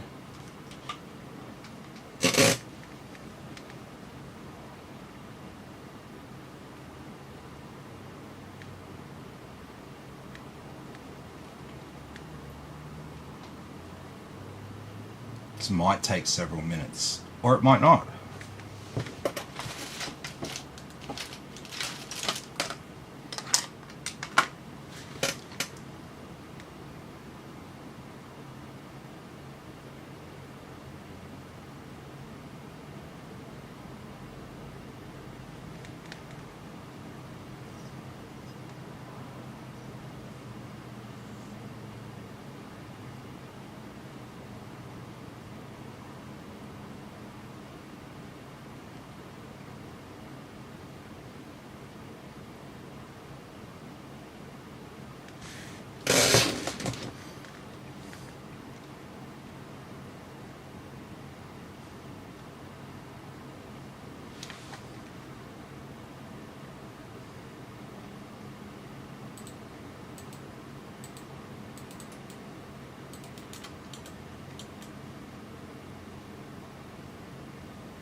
Alright, let's just clean up some of this stuff here.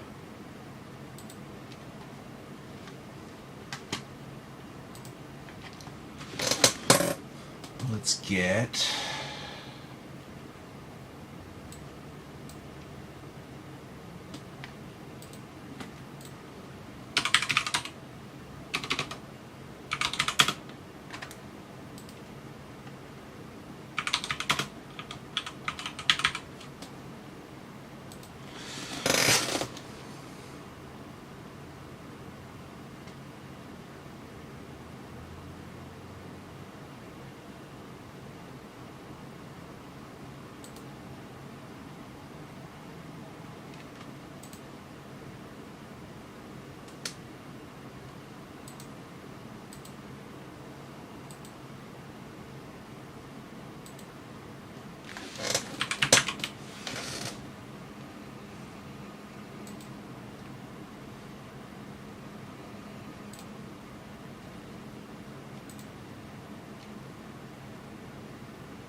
okay, let's get some other stuff installed.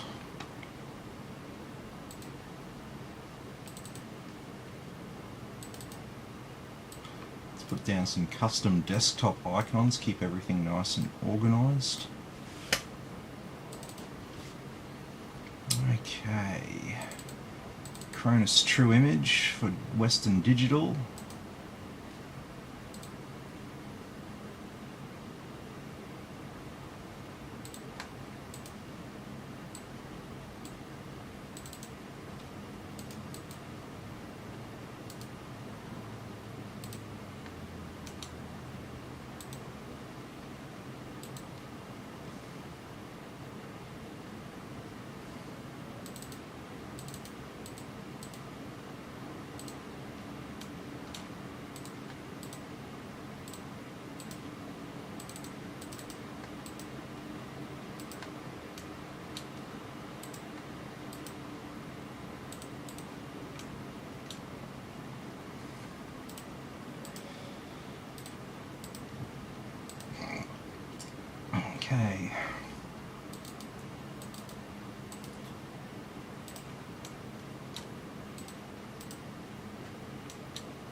No IQ.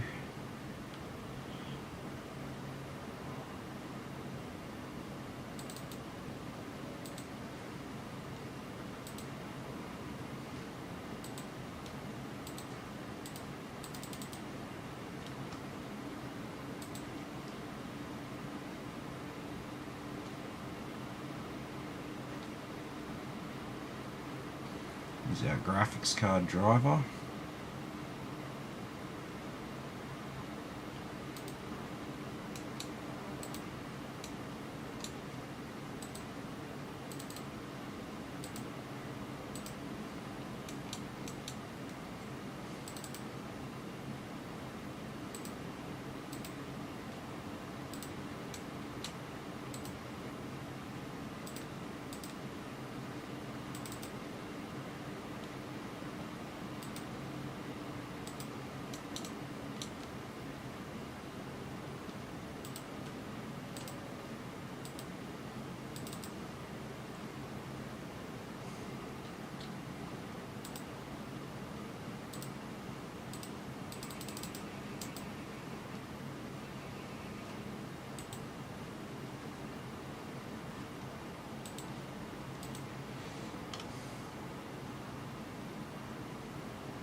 Okay. No.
Alright.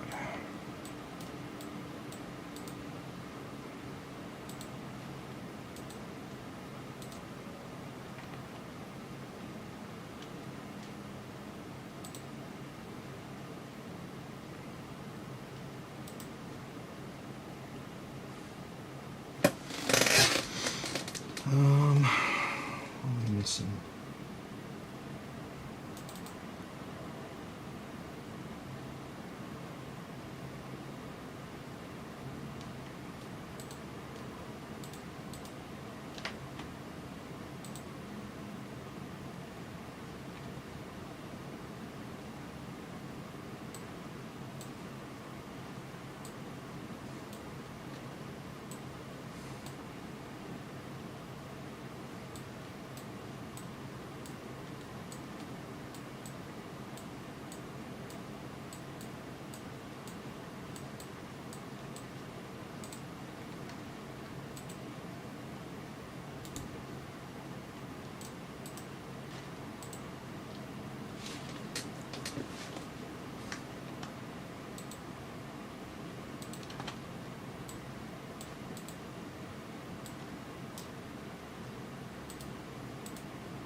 Yeah, all good, all good.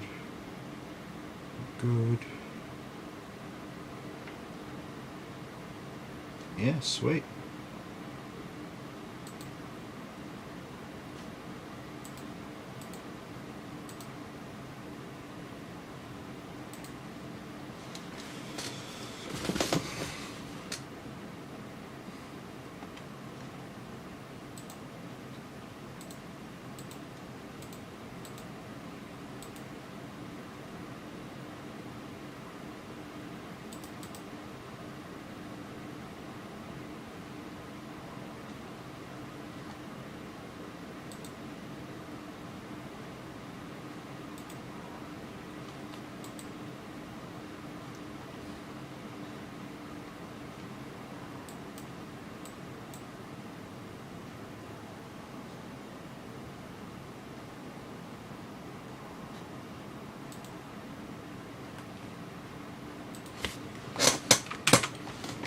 Alright, let's get rid of startup apps. Don't want any of this crap just opening up. Dragon Center, yes, RGB lighting.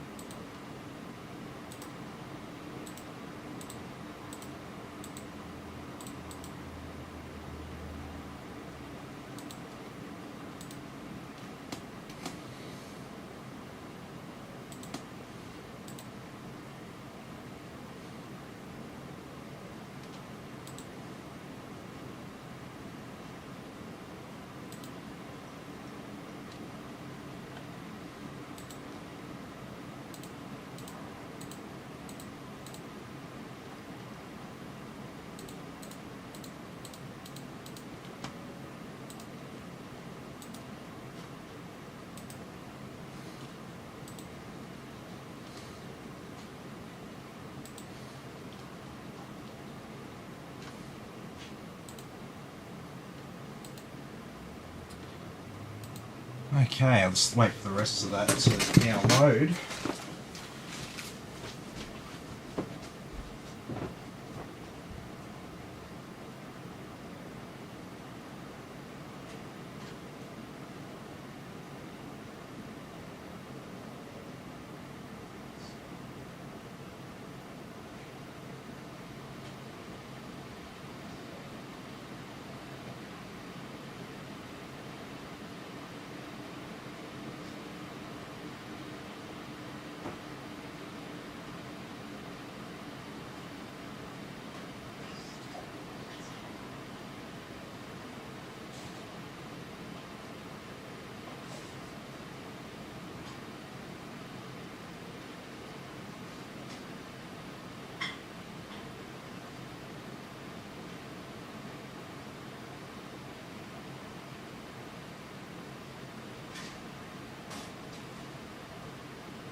even doing anything?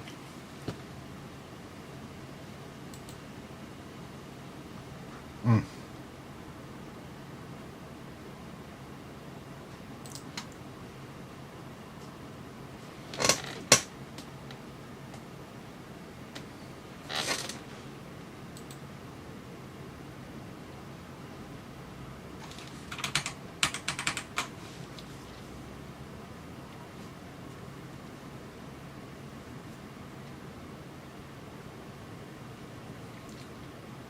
Oh, don't make me hard reset you.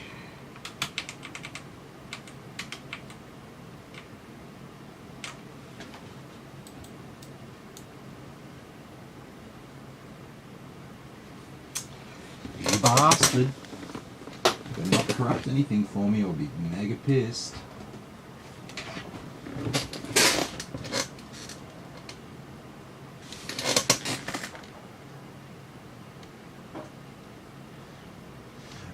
No, not.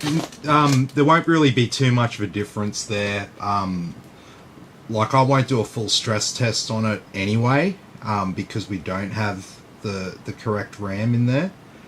But mainly the stress test is all about our CPU, motherboard, and a graphics card.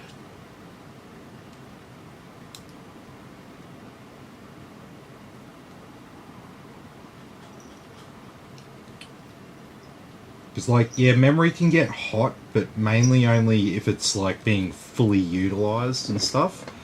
And I mean, the memory that you've got in there, the Trident Z Neo stuff, it's got really good heat sinks on it and stuff, so I wouldn't be very concerned about the RAM overheating.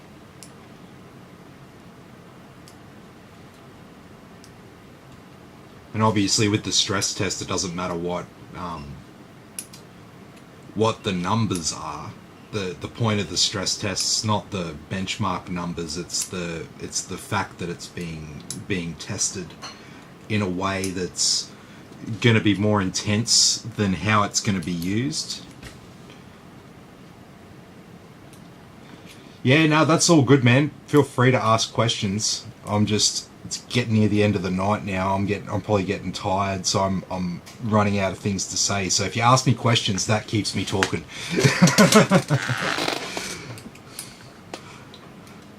Okay, so it looks like that update is going to go through all right.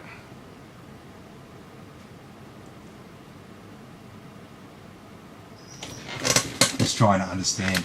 Yeah, no, that's all right. That's all right. So.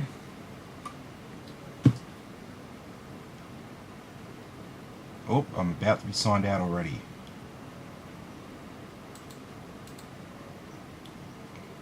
Signed out.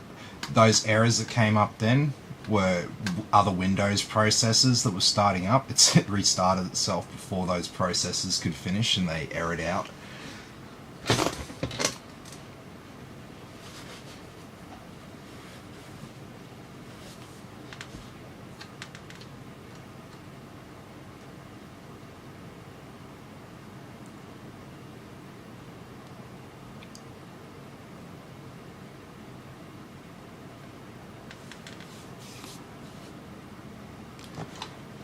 Okay,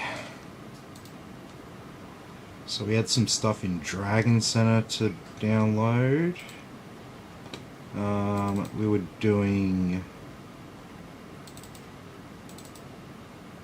putting Office 365 on here as well. Let's get that going on again. Dragon Center, and we're just updating the rest of our Windows apps. And App Store just wants to crash. Okay, that's alright. Okay, the dreaded 21H1 didn't go through. Let's hope it installs this time.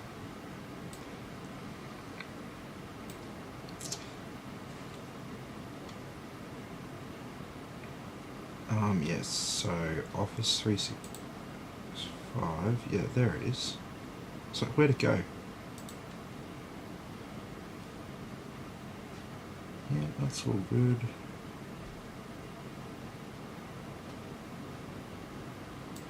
That's sweet. Okay, well let's hope this goes through. This update here, cumulative update for Windows 10 version 21H1. This is a problem. There's all kinds of problems with this 21H1.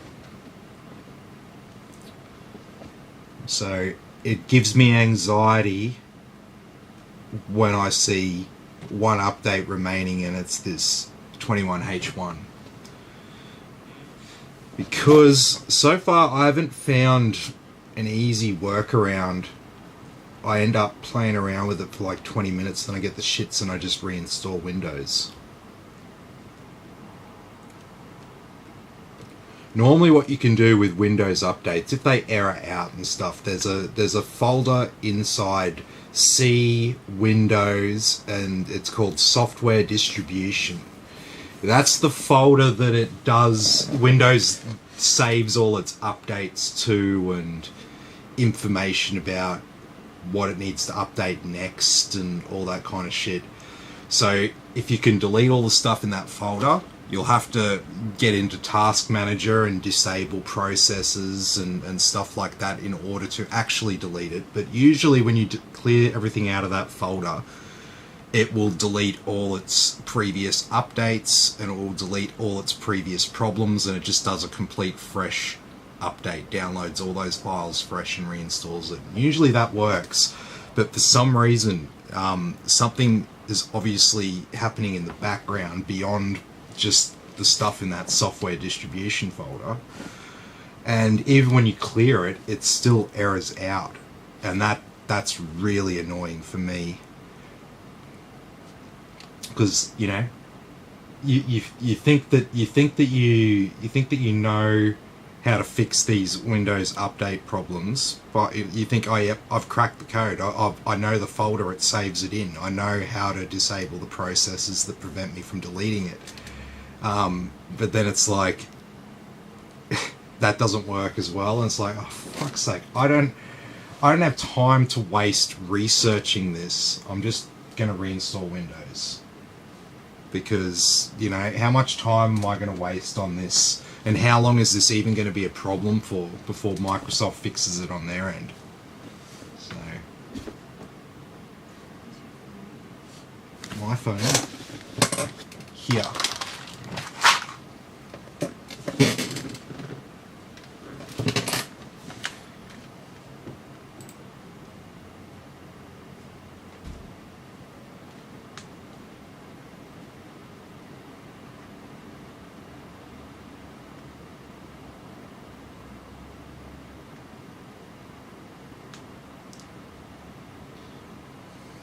This is looking like it's going to install properly though.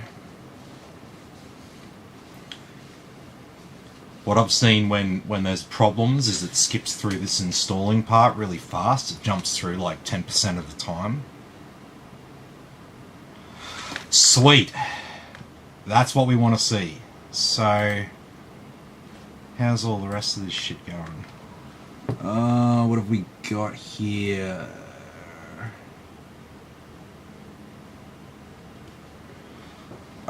Yes, this was... yeah, okay, we had this error the other night. I solved it without looking it up. So we were talking program files, MSI, One Dragon Center,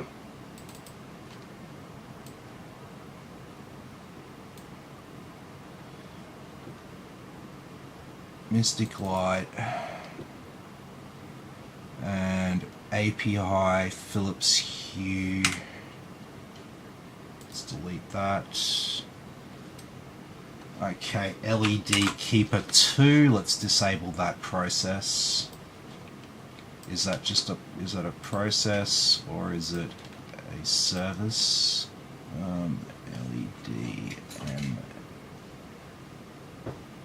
LED keeper 2. End task, try again. Deleted. Retry.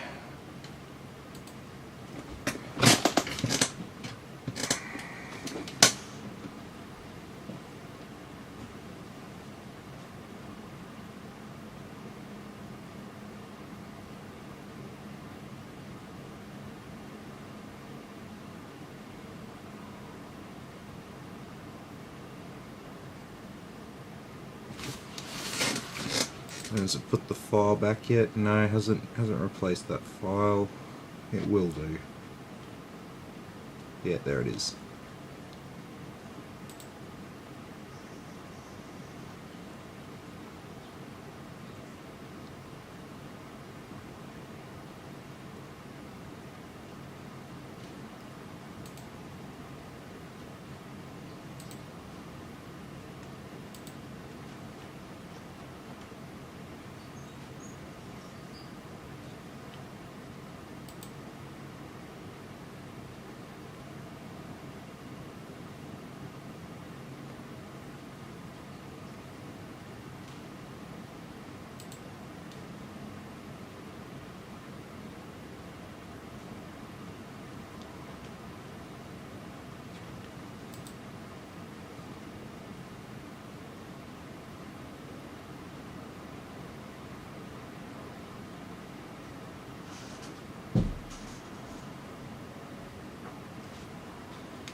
Alright, so I think we've fixed that Dragon Center problem. Let's just see if we have any other issues. We're in the right folder here, so we can get rid of any of that.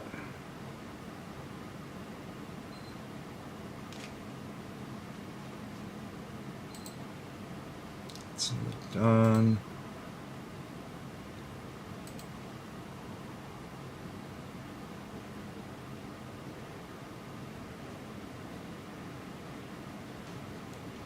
Office is done.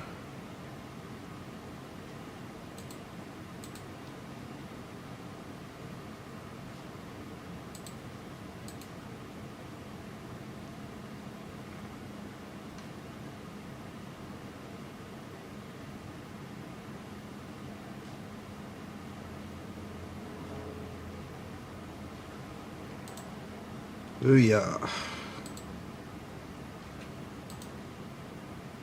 So did we get everything? Sure did. Excellent. Let's do our final restart.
Okay.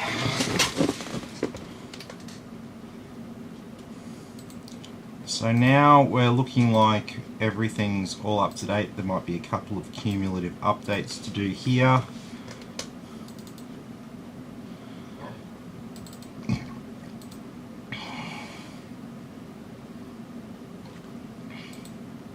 Yep.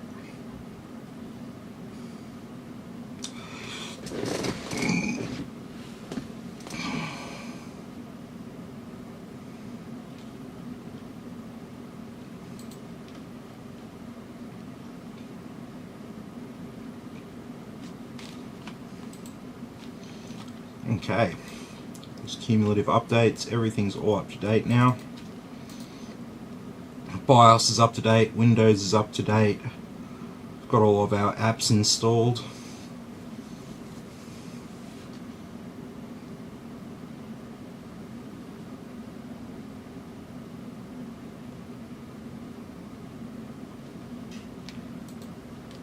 Okay, so Ryzen 5950X. So it's off the chart. It ends at 10,000. So off the chart, like I said, ends at 10,000 there. 671. It's even a bit better than mine. Although I've got mine overclocked and it's focused on multi-threaded and it gets like gets nearly 13,000. That's pretty cool. So if we have a look where this sits compared to other CPUs. Alright. Okay.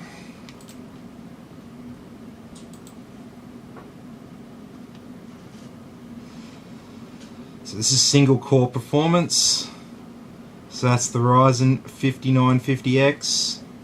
And here's every other consumer CPU.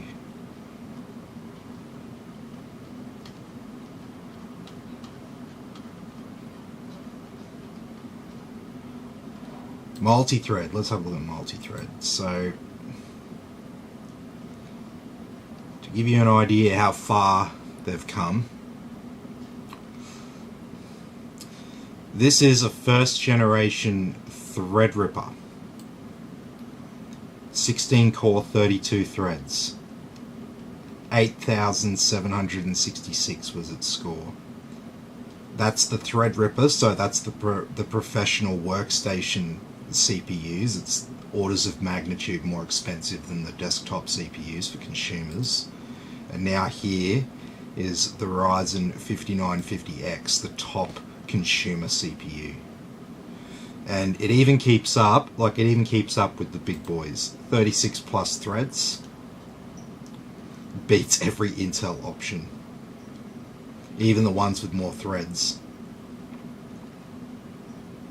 Keeps up with that second generation 48 thread Threadripper. As you can see, I've got mine overclocked and I can actually beat that 2970WX there. So CPU regards, you don't have anything to worry about. You can render 4K videos fast. You can do anything like that really, really fast. You don't really need like all these cores for gaming and stuff, but if you're doing video editing and that kind of stuff, that can make use of all the cores, and that will get you that performance that you see there. But when it comes to gaming, this single thread number is more important. So either way, you're on top. It's the best that you can get. You can't ask for something. You can't ask for a better performer than that. So, where are we? So that's CPU data.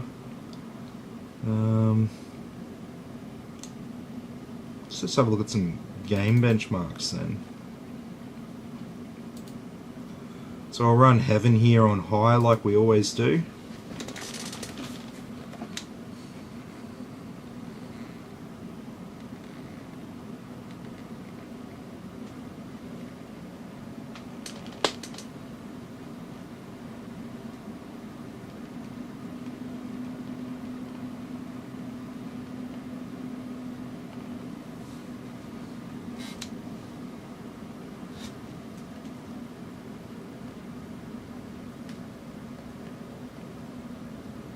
And so obviously the number there below RAM, that's how many frames a second it's currently running at.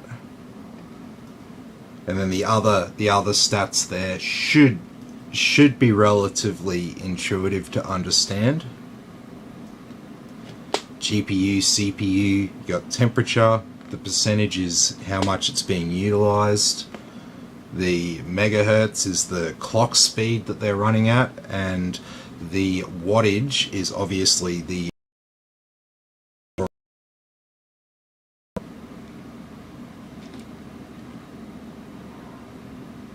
so looking at that, you can get a lot more out of your 3080. You could overclock that and all that. You can get a bit more wattage out of it, but you do only have the 2, not the 3, so you might not be able to go crazy with overclocking. Overclock it a bit though.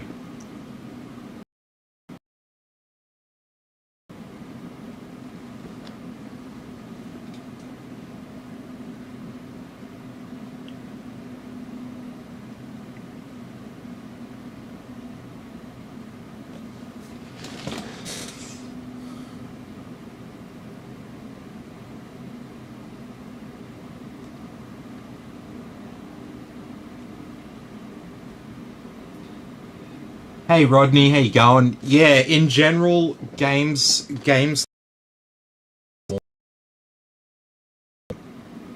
more sort of like role-playing games. They don't need as crazy hardware. You see, it's not about so much running the game, it's about the frames per second that it can be run at. So that's really important in first-person shooter games. But in other games, it's not so important. Usually, you know, if you can run a game at like 4K 60 frames a second, that's fine for pretty much any other. It's pretty much ideal for pretty much any other type of game other than first-person shooters. So, the thing is, first-person shooters is like the main genre that people play. In general, like, it's a big percentage. It's like 70-80% of the market is just people wanting to play Fortnite and Call of Duty. That's where we're at these days. So if you play other games, you're part of a minority group of gamers. And so that's why the focus is all on big cards, high frames a second and stuff like that. But I guarantee you, like, I'm a bit of a real-time strategy player and stuff. I love etc. So games like that, 4K, even 30 frames a second, 4K is fine. You know, for a game like that, yeah, no worries. Something like a role-playing game like Shadow of the Tomb Raider or Red Dead Redemption, GTA, and stuff like that. GTA is the multiplayer and stuff. It's a little bit of a blurred line, but if you're just playing story mode and stuff, it's fine. generally keep that in mind. If you're playing against other players, frame rate becomes more important. If you're just playing an ordinary game, I guess it depends on your eyes and how sensitive your eyes are to moving frames, because you might not, it might look buttery smooth to you at 60 frames a second, whereas some people go, oh, I can tell that 60 frames a second is a bit choppy, but it is about you and what you recognize and stuff. But yeah, I mean, what are you talking about? You're talking about Football Manager 21. So I mean, if that was me, I'd probably be looking at running that game at 4K on like ultra settings, because I'd want everything to look sweet, right? That's a game where I want it to look as realistic as possible. You know, I don't, you know, the frames per second that it's running at probably not going to impact how well I do at that game. Whereas, you know, yeah, these games are much more frames per second based. So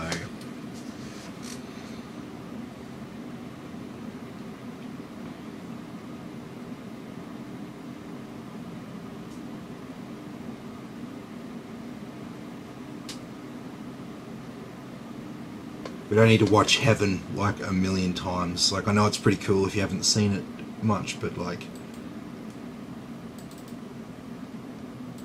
I've seen these little benchmarks so many times.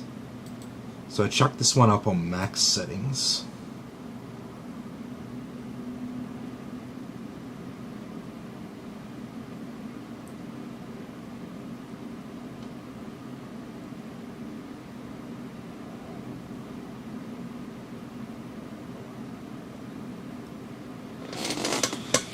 The anti-aliasing on, so it's smoothing everything out. So if you've ever played like an old 3D game and you'd walk up to like a curved line and you could see like a series of straight lines offset from each other, and you can really see that jagged edge on the line. So anti-aliasing is an algorithm that smooths out time while the frame's being rendered as such, and obviously that impacts your performance in terms of your frames per second, but it increases the quality of the image. So it's all about, I mean, it's like there's two different your gaming settings. One is like visual quality of the game, and then the other one is optimizing it for frames per second. So, but yeah, you can. That's the beauty with PC, is you can adjust all of those settings. It's all unlocked for you, so you can fine tune a certain game, whatever requirements you want it to meet. So.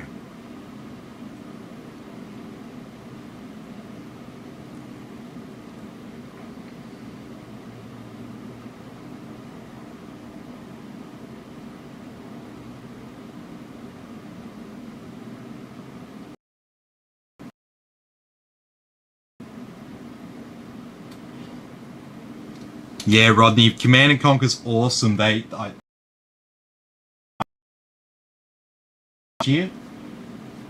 honestly, it was in the last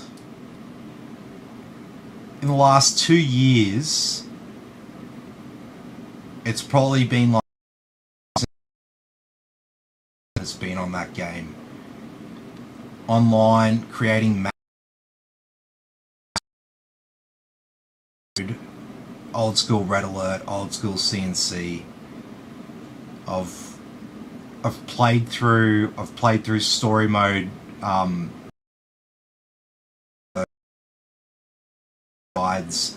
think I'm up to. I still haven't finished the hard on a few of them. There was a couple of them that were just like screwing with me, and I couldn't quite remember the best strat to win the course on hard. because as you probably know, like playing through on easy requires totally different strategies than playing it through on hard. You have to be you just have to have a better strategy, be more efficient.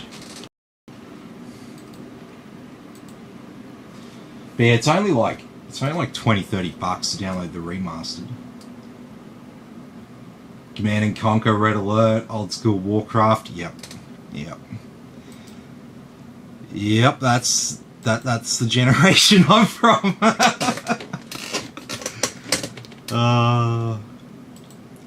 I first played Command and Conquer.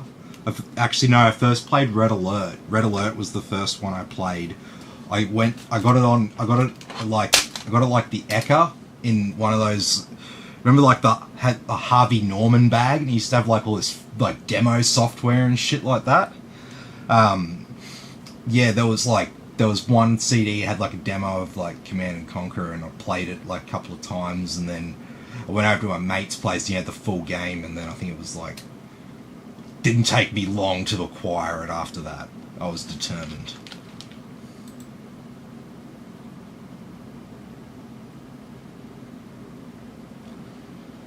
Okay, so this is the last one here. We're running this one on 4K, at 4K I should say.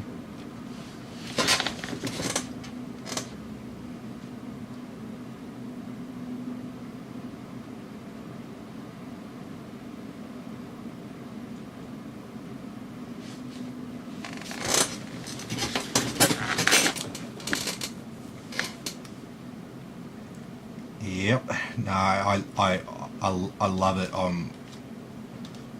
I get pretty addicted to Command and Conquer. I use it. I actually use it as a bit of a believe it or not, I use it as a bit of a stress reliever.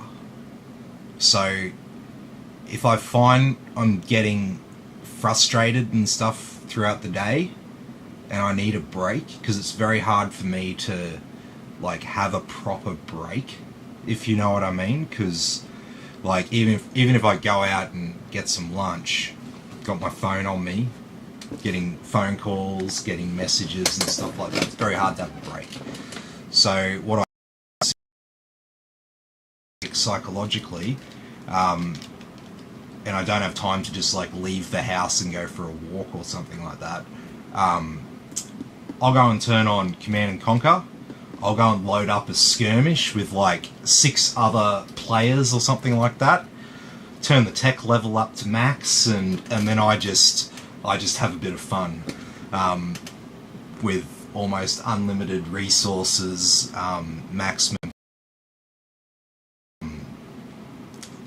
Yeah, I do various things where because on the new one you can create teams.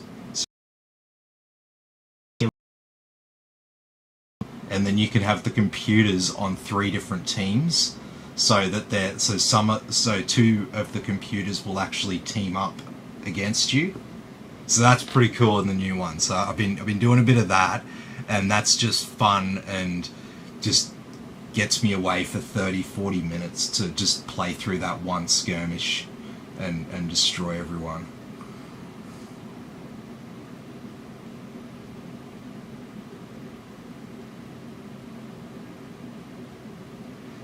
Yeah, so if you just want to run those games, man, like, you really only need to spend like around the $1,500 to $2,000 mark.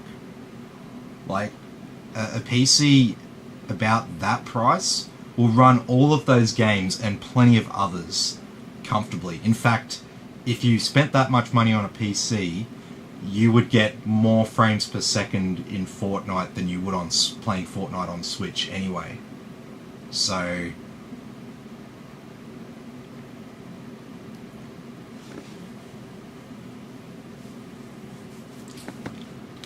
alrighty, so yeah, no issues there with the 3080 there. You can expect a 100 sort of frames a second at 4K.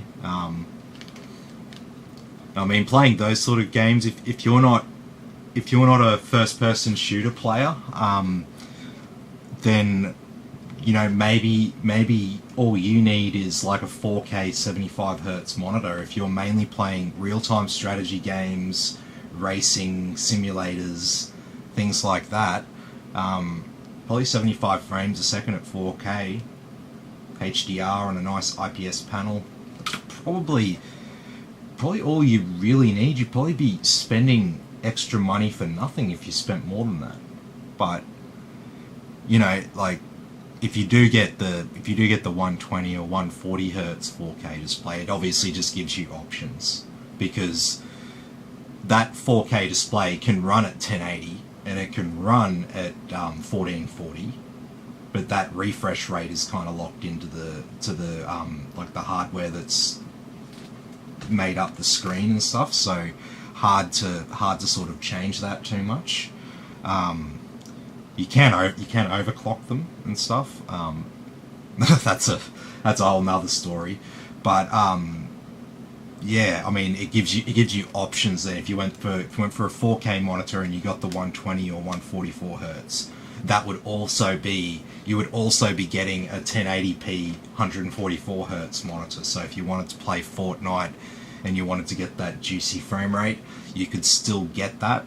But if you went for a 75 hertz 4K one, you'd still be stuck at 75 hertz at 1080p, for example.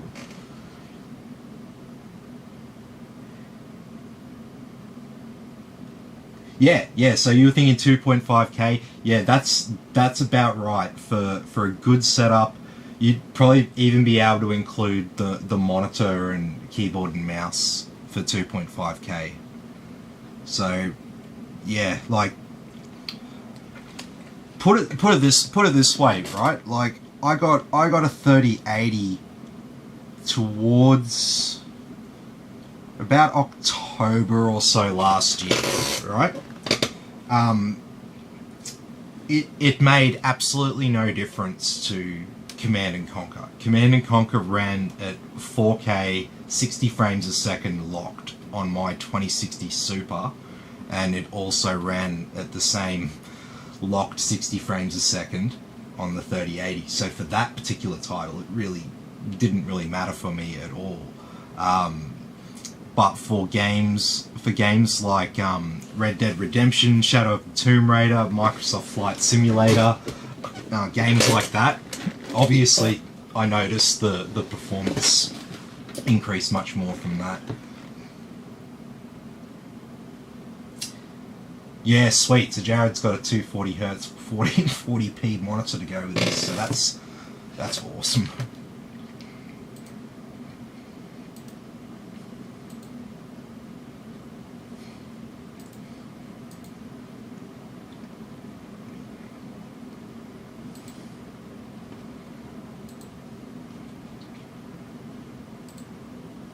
Okay, let's start up this stress test.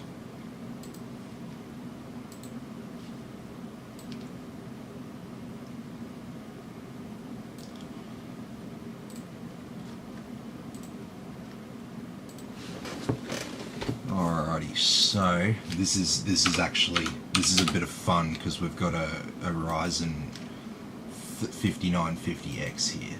Oh, what am I doing? Alright, so check this out. So, here's your CPU, your Ryzen 5950X. We can show this as logical processors. So this is the threads. So you've got 16 cores and 32 threads. So it can work on a lot of different things at the same time, basically. What we're going to do is, with this Cinebench app, we're going to use all 32 of these threads at once. So I'll show you what that looks like.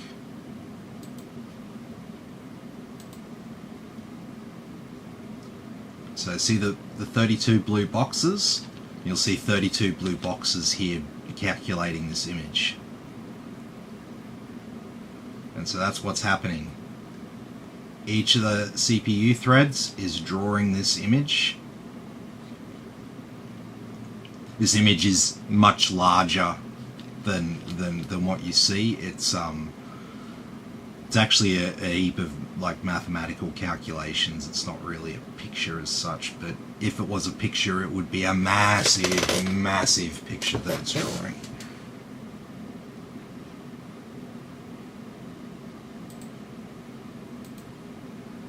Why did that just stop there?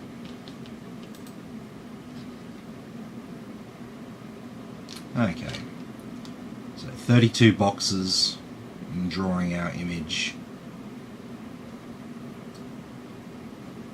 And so yeah, a lot of people sort of like, once they can see the boxes drawing the image and then they see it down here for their CPU, it sort of makes a bit more sense what's actually happening here and what we're actually testing. Okay, so CPU is under full load and it's sitting at a nice comfortable 66 degrees. Graphics card sitting at 61 degrees. So look, just based on the early numbers, I know how much these things can sort of heat up given a bit of time. We're not going to see any temp issues here with this current configuration.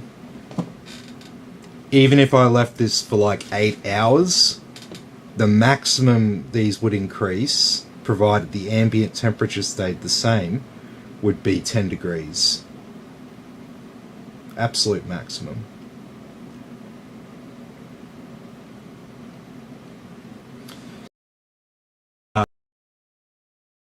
And 5000 series CPUs is like, forget about whatever you think you knew about AMD and all that kind of shit, AMD versus Intel, because the whole thing's flipped on its head now, okay? AMD used to have the reputation of being a reputation of running really hot, okay? Now, in 2021, the situation is, if you want a powerful, cool, calm CPU, cheap but rather toasty, good price to performance CPU, you want an Intel CPU. So the tables have completely turned here, and I think you can see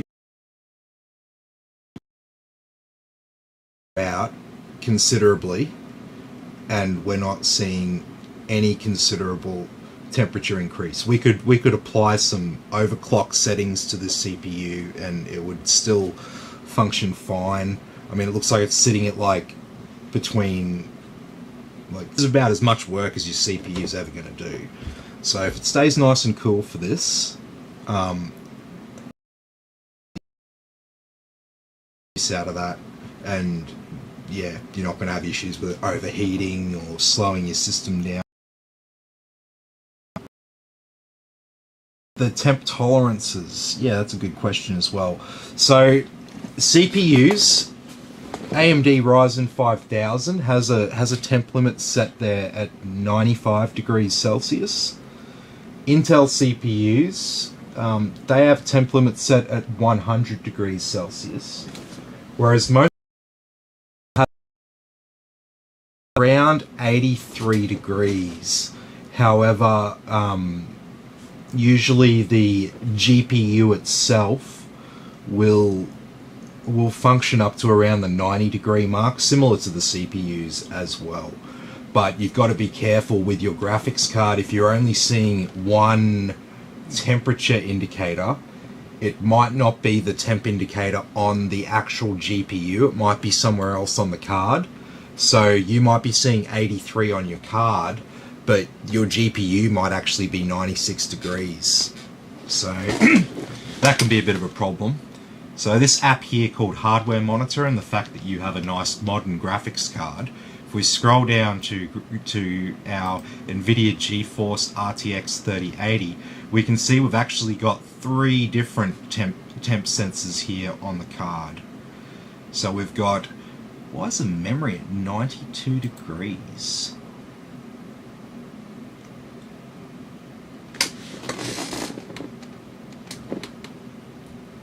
That is interesting.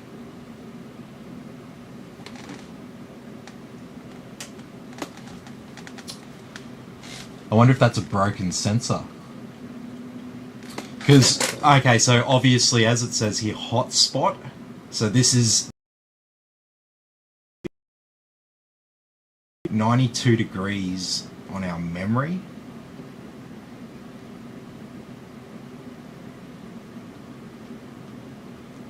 I'm not completely convinced on that.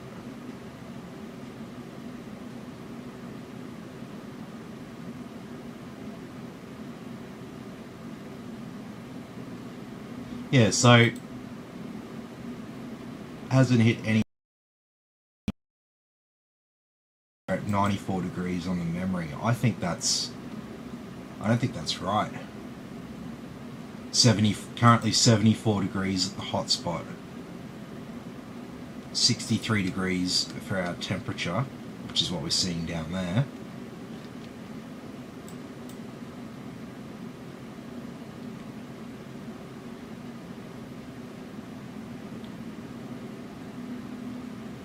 I would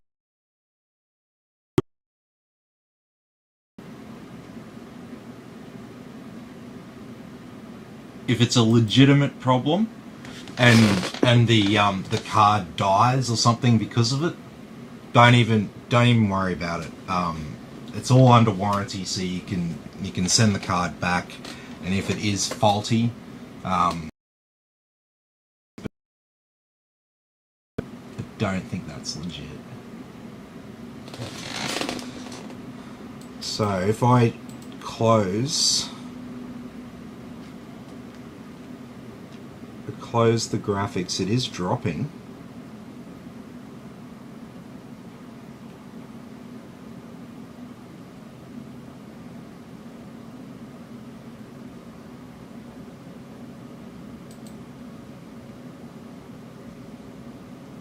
We didn't hit any red line anyway. So this app here will actually display a temperature value. If it's over a temp limit, it will show up as red here in the max column. So you can keep track of all that, and you can see whether anything has actually hit a temperature limit. So in this case, it hadn't.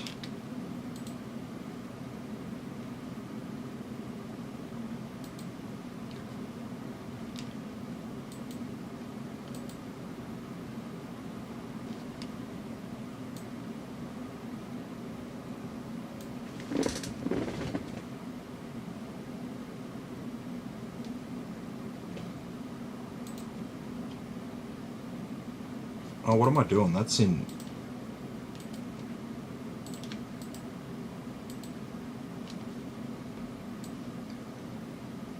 Same as before.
Okay, so what happens now? We've adjusted that fan curve a little bit.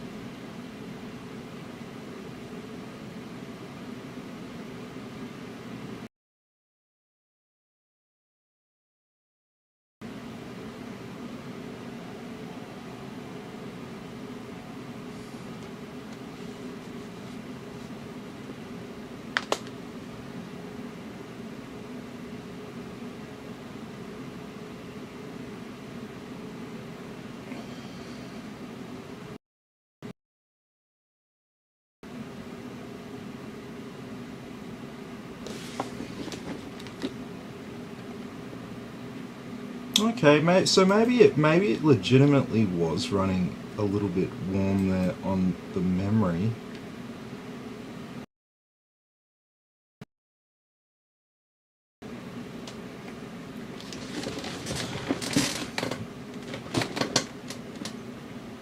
Could just be an operational characteristic of the card. It's running 10 degrees or so cooler now with the fan curve adjusted.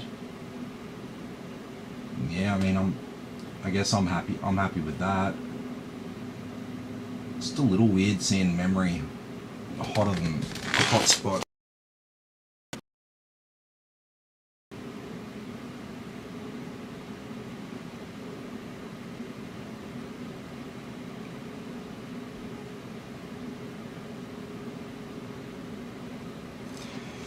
Oh man, if you want to be future-proofed, you're set. You're absolutely set, man.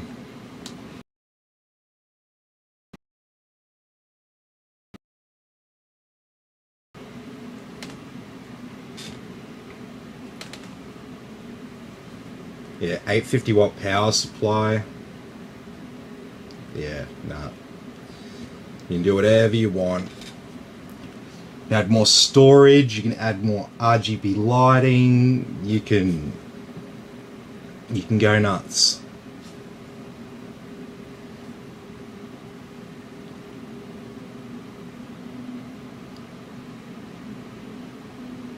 Yeah, sweet. So I just need a little bit more air blowing through it under load here to keep it there under 90 degrees. I wouldn't like sending you a card that's got the memory running at over 90C. That's a bit...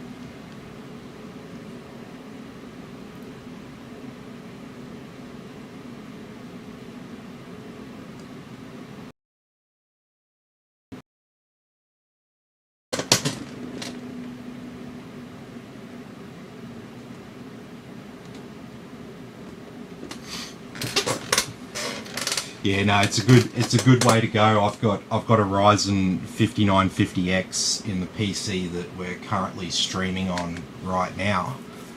So yeah, well, they were unavailable for a while, and I managed to get a hold of a couple. Yep, I'll sell both of these. Like, the other one didn't sell for like a couple of days, and during that time,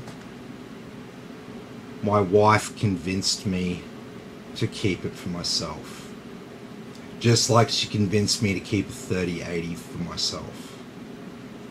Bad influence on me. I don't play Fortnite, man. I don't need a 3080.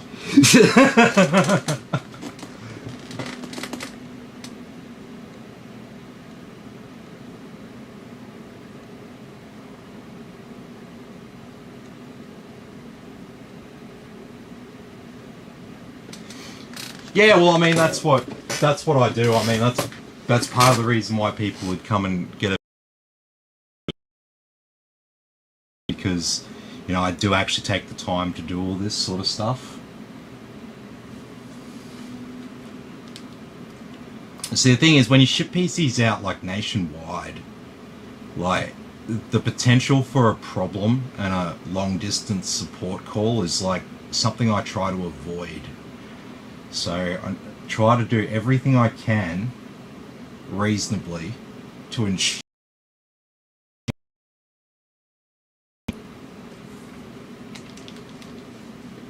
you know, occasionally I might miss something. I might forget to chuck a power cable in the box or something like that, but yeah, I don't forget to do any of these tests.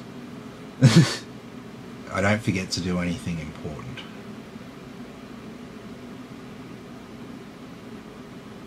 But I'm not a robot.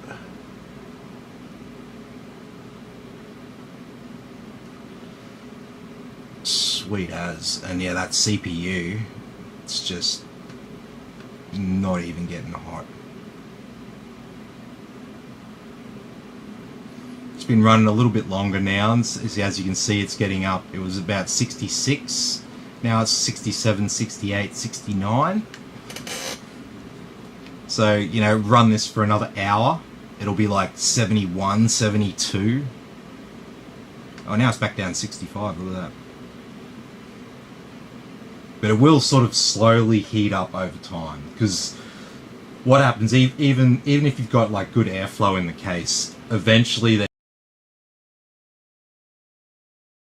get into the glass, and then the glass and the case create like a bit of a thermal mass that increases the ambient temperature inside.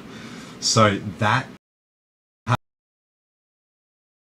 and then you'll sit at a level where basically the temperature won't really adjust itself unless, provided the ambient temperature outside stays the same, despite using it for another 4 or 5 hours.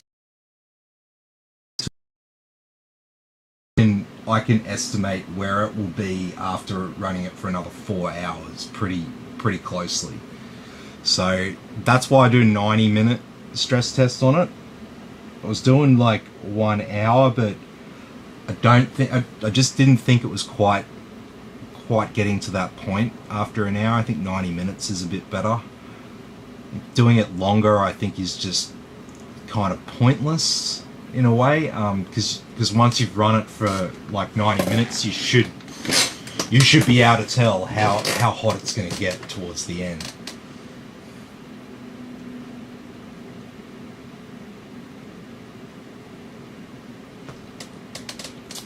Yeah, absolutely, man. Absolutely.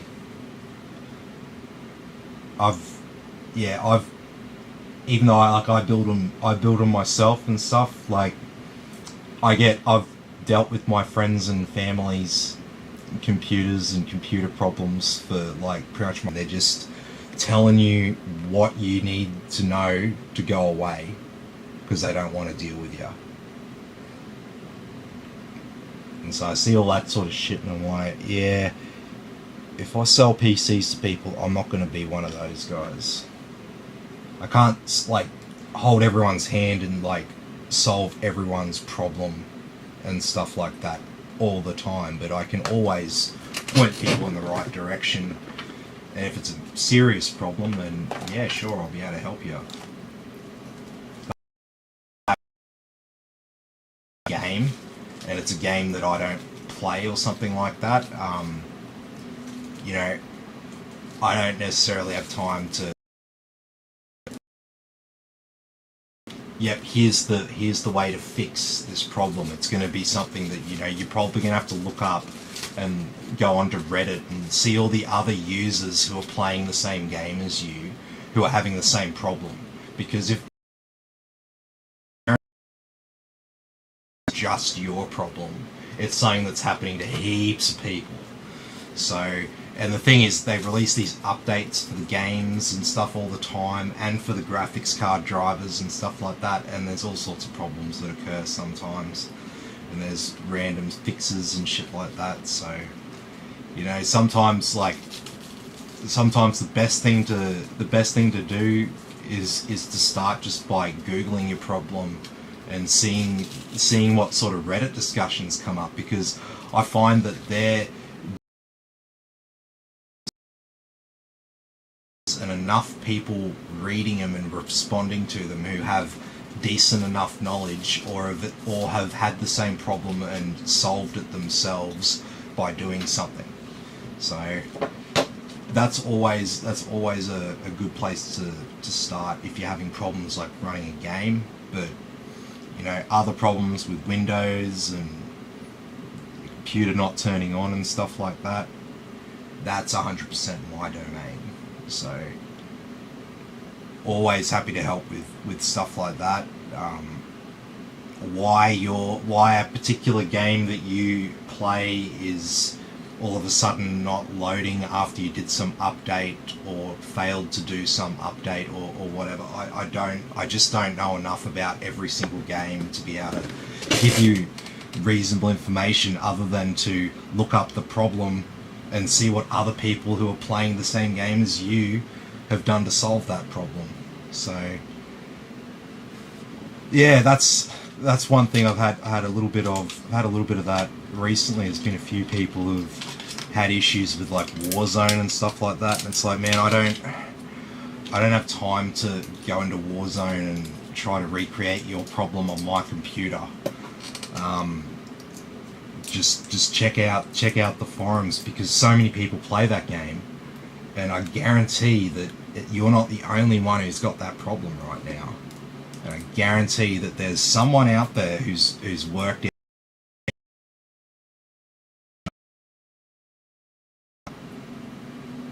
Alright, well, look, it's 11:30 and I'm getting pretty tired, so I might actually leave it there. We've got another 68 minutes to go on the stress test, but not seeing any evidence that there's going to be any problems with it. So if anyone has any other final questions, now is the time to shout out.